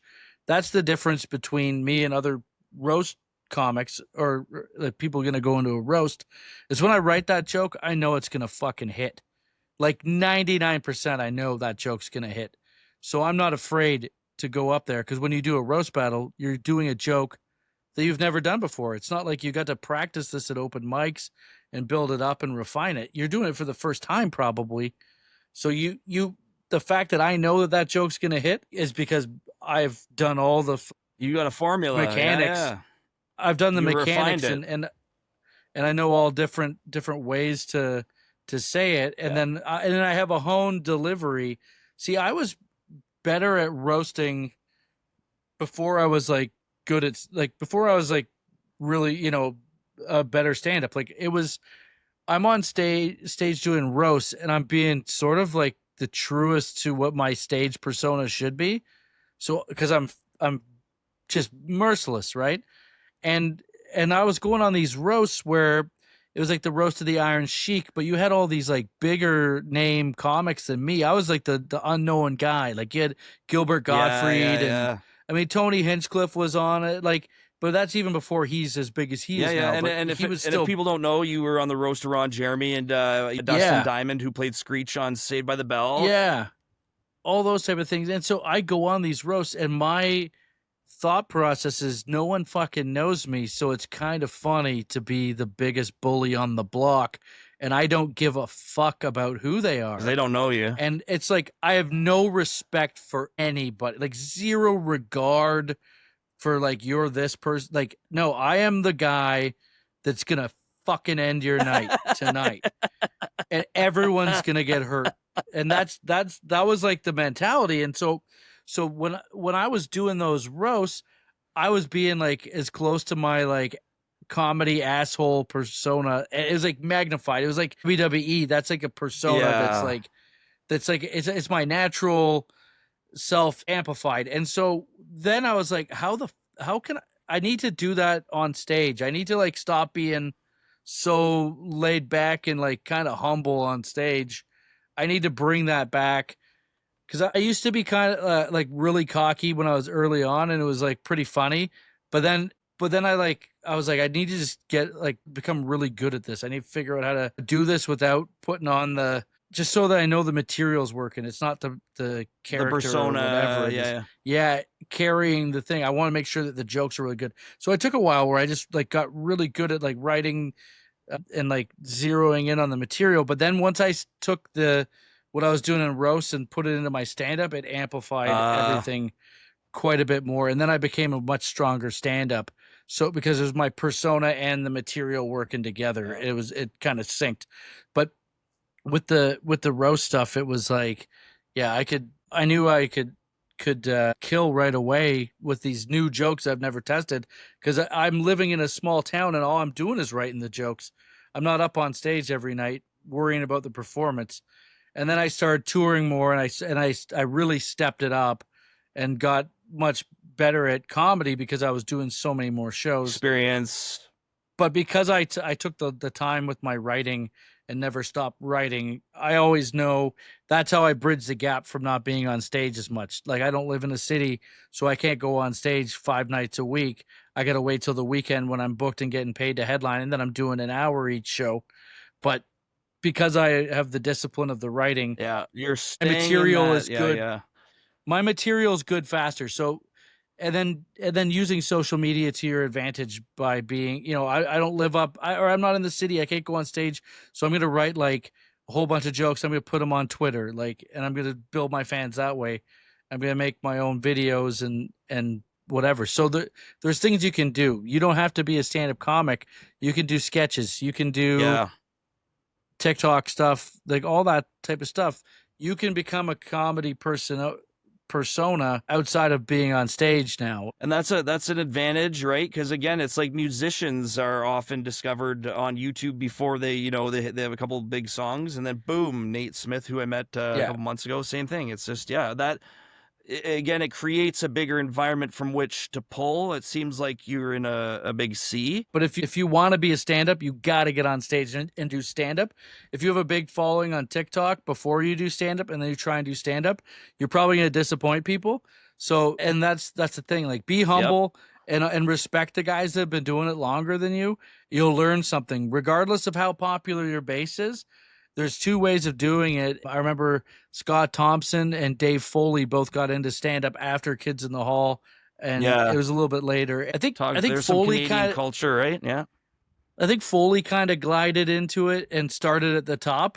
And Scott Thompson started from the ground up. And Scott is a very strong stand up. And I think Dave wasn't received the same way that like Thompson's stand up is.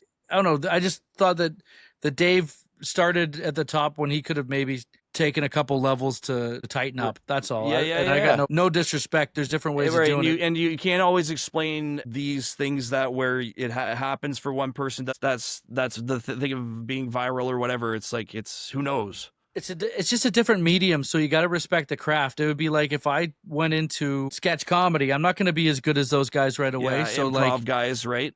yes, I would always have reverence to people who've been doing it longer. That's all. Well, and if you're making a viral video, there's so many things that are passive for the audience. All they have to do is like, and it's short. Whereas, at a live comedy show, you've got people who have had maybe a long day. It might have been stressful getting there. And there's a dynamic. When I talk to my phone, there's no dialogue. Whereas Tyler's like, this joke always slams. What the fuck? Nobody laughed. But you know what? I'll bet you a lot of the stuff that I've learned, it was like Jerry D, right? But I don't want to be the teacher comedian, but it's like that sense of a live reaction in real time to things gives you a thick skin. And I know, you talk to Jenna and other teachers and educators, there's a lot of jobs that do that, but others don't. And that's the difference. Like, Yeah. oh, I did a TikTok video. It's like, well, that's not being a stand-up. Yeah, it's totally different. Yeah, it's just there's not much substitution other than I will say the stand-up comedy in the metaverse is pretty cool. Like I've Oh done yeah, yeah, shows yeah. in VR, No way. and the only thing is there's a little bit of a delay, and if we could ever figure out how to like make it just cut that little delay. But I've done stand up where it's like you're in a comedy club and you're in VR as an avatar, and there's other avatars in there, and you're doing jokes, and it's like 50 people from all over America or different parts in the world, and the laughter, it feels like Real. you're in like a bar. Yeah, it's so cool. And if they can ever just like figure out that little delay, because you have to sometimes you tell the joke and then they don't laugh and you're like, what the fuck? They all of a sudden you start talking again, then they start laughing. It's because they're hearing the joke in like a little delay. So the timing is different than how you perform regular stand-up. So once that like gets, I'm sure they'll figure that out 5G, too. buddy. But it's so cool, man, the way technology is happening. And we're all putting it out there. AI and all this is like, and what you're seeing too is they're making AI seem scary, but in my opinion, it could be the most democratic opening because we shouldn't be scared of it. It's an association of everything we know, and so they're making it scary, I think, in the media to buy it up and then to sell it back to people, just like everything else. yeah, that wouldn't be surprising. You know what I mean? Yeah. And again, it's like anything. It's like with creativity. It's like if you have the idea, all of these things can help us, but a lot of people are stuck on the phones. So with the podcast, and again, naturally for me to hop on social media and make these shorts, it's been a real journey for me to put myself out there, but I'm doing it because that's where the people are, right? It's easy to talk, oh, everyone's addicted to phones, what are we going to do? But it's like that's also the way out. And what you're saying is like, there are so many beautiful, awesome things that we're going to be able to do with this technology. But again, it's brand new. We don't know how to live with it yet, We just gotta look at the technology and figure out how do we use it for good. Yeah, and exactly. everyone can do that. And it's like, how does it work for me? How can I use it for good? And that's it's going to be up to you because you know that your government and the rich motherfuckers that control it aren't going to be looking at it like that. And this is why just name, if you were at the top, right, and and you're making all that money, why would you ever be involved in changing a system? And again, those people, the celebration of mediocrity, you don't get to the top by being critical thinking. You get there by being a yes conformist. And that's it. Is all the guys, like you said, who are I want to laugh my balls off at something Tyler said, but I'm looking at the boss and he's not laughing, therefore Tyler doesn't get the money. That's me fragmenting, not for what's real and genuine, but for me to get in that share for the power. And that's all it is. It's power and money dynamics, and that is really costing culture. And that's the human spirit is how we express and push boundaries. So if I could put a bow on this, what we're really saying is go down to your local Circle K, because fuck the government, and buy a 12-pack of Miller Lite tall cans and pound that shit tonight and forget about everything that we've said so far. That's all you need to know. Just crush some Killer Millers, throw on Main Offenders What's up, podcast, buddy? throw on Fight Stories, my Sunday. other podcast. You need some mindless entertainment. It's the Lord's okay? Day. And you know what? There's You need nothing we do need mindless entertainment to disconnect and We talked about so much bullshit on this podcast. We don't know anything. We're fucking stupid. We didn't even get to Kentucky Fried Chicken though, man. I don't What even did know what the you- 11 herbs and spices are. I don't know shit. I don't. What did you even just listen to? It's almost 2 hours. Yeah. You don't know what the fuck we're Yeah. talking about. Man, we don't know what we're talking about. You listen to Yeah, this? exactly. Drink 12 Miller Lights. You need to erase this shit like a Men in Black memory eraser And pen. you need to get a menthol dip. And prior to starting the recording, my friend Tyler here talked about Glowberry Primes. How many would you get? Dude, You need one. Only one per day is recommended for Glowberry. yeah, you don't Primes, you don't want to be too hydrated, but on a Monday when you're maybe you get down to 8 or 9 millers and you wake up and you know, oh man, my lip is sore from the dip. Could I have two? Listen, if you're worried about your weight, these are low cal, and you can get the smaller ones. You don't gotta get tall boys every time. No, you don't. Just little baby You know ones. what? Little baby ones. You can drink a cup. Then you can drink 24 of them and tell your wife they're little. They're Little. little. Did you? Oh, dude! To put a bow on it, I saw this fucking hilarious video the other day. It's like, hey, honey, it's a husband, right? And he goes down. He's like, hey, honey, grab me a beer before it starts. And she's like, okay. And he's like watching the TV, and then he just like drinks it so fast. He's like, honey, grab me another beer before it starts. And she does like 6 of them, and she goes, what's happening today that you're having 6 beers before noon? And he goes, it started. That's Yeah, a great. yeah. That's good. Yeah. So, buddy, this is awesome. Oh, it's all good. I'm gonna put it out Yeah, there, yeah. man. And Cut out all the stuff we said about the Jews. what was that you said about Gaza and Iran earlier? You know, Was it it's just concerts are so expensive. Like Hezbollah? hang gliding into them is probably not that bad of an idea. It's just that they did it worse. Yeah. You know, you don't maybe leave the guns. Leave the guns. The Sky Dome But, doesn't need guns. No, fuck. No. Fuck, bud. Fuck, buddy. We got enough guns. I was there for the bat flip. What a gun. Oh my god. My God. We're gonna do it this year. Yeah, this is the year, man. I heard. Buddy. I heard Mitch Marner's gonna be there with Vladdy. Really? He's got on his way to Vegas. Oh my god. Yeah. But hey, buddy, let's do this again. Anytime you want to talk about anything, I would love that. Cool. All right. Yeah, I'm all set up for this shit. Yeah, so, me too, yeah, man. And, happy. And you and your buddy, like we could do. I think this holds up to like 10 people or something. So let me know when you're down here, and I'll come down and I could document nothing crazy, but I'd love, Cool. just to come and support it. I'd love to see you do your thing. It's been a while. All my buddies are down actually in your area, so I do come down sometimes. So. Well, it's just me. We're having our kid there, but we got lots of extra room if you ever need a place to crash, buddy. Right on, Hey, dude. man. Well, it's great to chat with you and say hi to Jenna, and let's stay in touch. Absolutely. And we'll just give a plug before we sign off so you can throw this on. If you want to follow me, check out yes. tylermorrison.ca.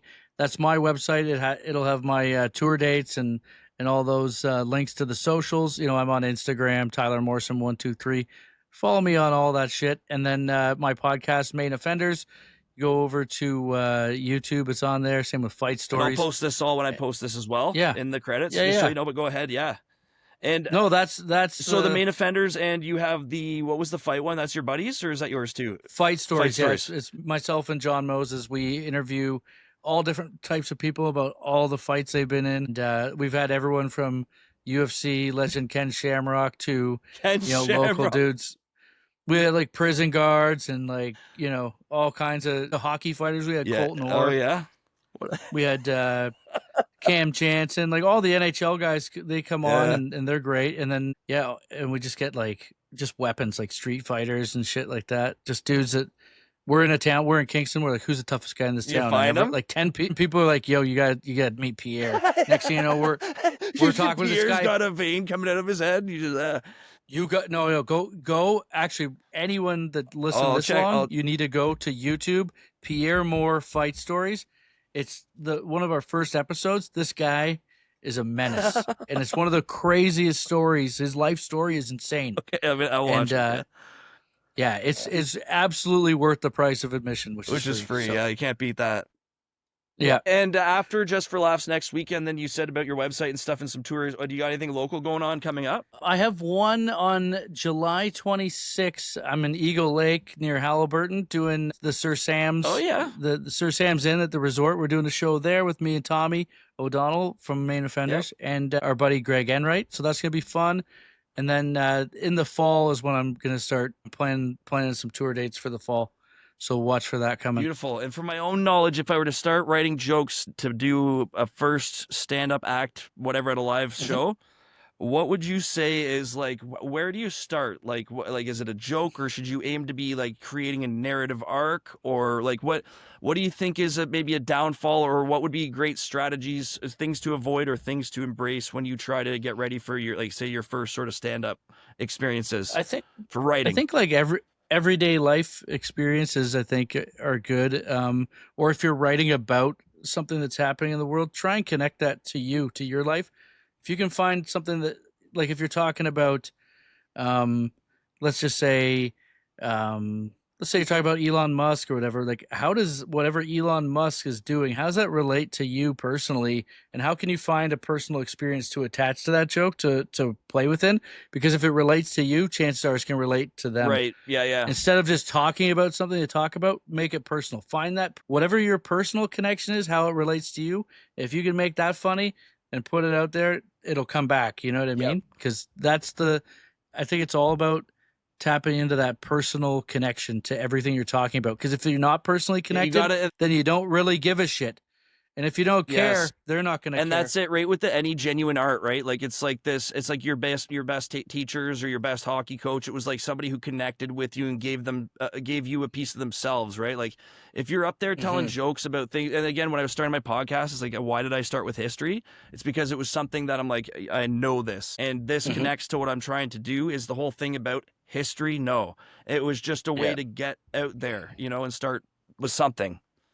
There's two great types. The best two types of stand-up comics. The people that do the best are natural born leaders and total outsiders. So if you are a natural born leader, chances are the things that you're saying are going to connect, and people like to follow a good leader, so the crowd will go on board with you. Yeah, But if you're a total yeah. outsider, you can kind of come at it with a little bit more of an oddball perspective because it's interesting, right? It's like You're more Yeah, yeah, yeah. introspective. You're offering a But perspective if that's not so mainstream, or yeah, yeah, so those are the two people that I find are people are drawn to. It's the guys that are like kind of normal, like average Joe guys that like they don't stand out. right.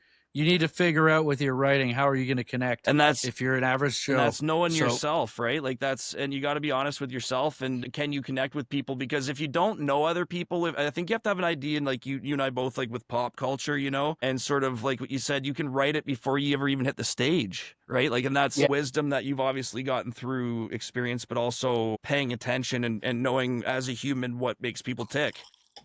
hmm And that's also and try and have fun up there because they came to have fun. So if you're not having fun, why the fuck should they have that's fun? right. Have a good time. Yeah. And that's what I'm learning too, right? Remember, Like, again, Will Smith came up and slapped Chris Rock or whatever, but one video I saw about him, it was like, I used to really have a lot of self-doubt, but then I realized I was doing a service. You by dimming your own light, actually, when you think about somebody like starting a podcast, I'm like, well, maybe it might bring joy to other people, and you going out there, and it's like, if you withheld that, then actually people would never get to experience that about you. yeah, and keeping it simple sometimes is good. I mean, we can get into like talking about bigger picture, politics and all that and like intelligent shit, but the smarter the joke, the further away you're moving from the target. The target is, I'll use a basketball analogy here. This is maybe for anyone that's thinking about doing comedy or does comedy, I think this helps. The crowd loves that you can fucking drain a three, but they still paid to see you dunk, motherfucker. So you got to go in and dunk, and that means hitting them with some primal shit too. Because what's everyone thinking in the crowd? They're out on dates. It's date night. Maybe I'm gonna get laid later. Like it's this So primal, you the try, uncertainty try and think about what the crowd primally might be going. Why are they there? yeah. What are they feeling just in general? And it's like, how do I tap into that first and then build out from there? So it's like if you know, you can hit threes all night, but you still got to go in and dunk. They still need to hear some shit about sex. They want to hear some stuff about drinking. So you gotta, Like, you gotta get a yeah, little bit lowbrow, because that's really the heart. And again, what I always say is it's a we blend. don't share in successes, man. You're a great comedian, and I'm doing school, and I feel like writing is good, but like in your own way, I don't go talk to a mechanic if I want to know how to fix my foundation. And we Mhm. all have stuff to offer, but that's it, is like, but what we all share is actually the hardships and the human condition of the grit, buddy. Like the fucking shit of it all is really what, and that's what you come to get away from, and to hear that you're not the only, and that's it. Everyone's feeling like islands, but what you do, man, is a service, and not everybody sees it. And that's why I really thought it was cool you wanted to come on here, because like you say, whatever the fuck we talked about, at the end of the day, is that I want to show that everybody has different perspectives, and that we all are important, and that comedy, history, it all is worth something, and it all comes together, to create something that is pushing us forward, man, which is pretty cool. And you are pushing us forward, because you're pushing that, and people, every time they lock up, man, that's them checking, you're triggering their own traumas and their own, fragmentation. You're actually helping Yeah. them. With my content, all I want to be is the break in your day. You're doing what you're doing for society. And when you are working, 9, 10 hours, if I'm the guy that you go to get a laugh online, hopefully I'm the guy that when it's the one night of the year that you're going out to catch stand up, you're going to come to my show instead of someone else's. And that's it. And we, try and create the content that they can follow along and be the break in their day that they get a And laugh dude, that's from the honorable. I think bullshit. that's And fucking so commendable and respectable. And again, like 2008, seeing you bring in or start up around then the Cottage Comedy Country Festival at Red Leaves, man, I came out there and I remember being like, yeah, this guy's doing it. And a lot of people look at you, and especially in that community, that you've stuck with it. You've, brought all that, and you bring so much to the community, man. Like, again, people know you, people admire you, and I admire you. And for you just to hop on here shows that humility, and that you actually do care, man. And that's fucking cool. And it makes me, I do watch a lot of your stuff, and it does bring me joy. And I'm sitting there chuckling. And again, anytime you're up to anything, I'm happy to pump it. And I'll be putting all the links and stuff to your socials, and I'll keep people informed as to what you're doing too. awesome. Well, thanks, man. I appreciate you having me on the show. Appreciate it, It's buddy. great. We'll check you soon. Awesome. Well, thanks, bud. We'll talk soon.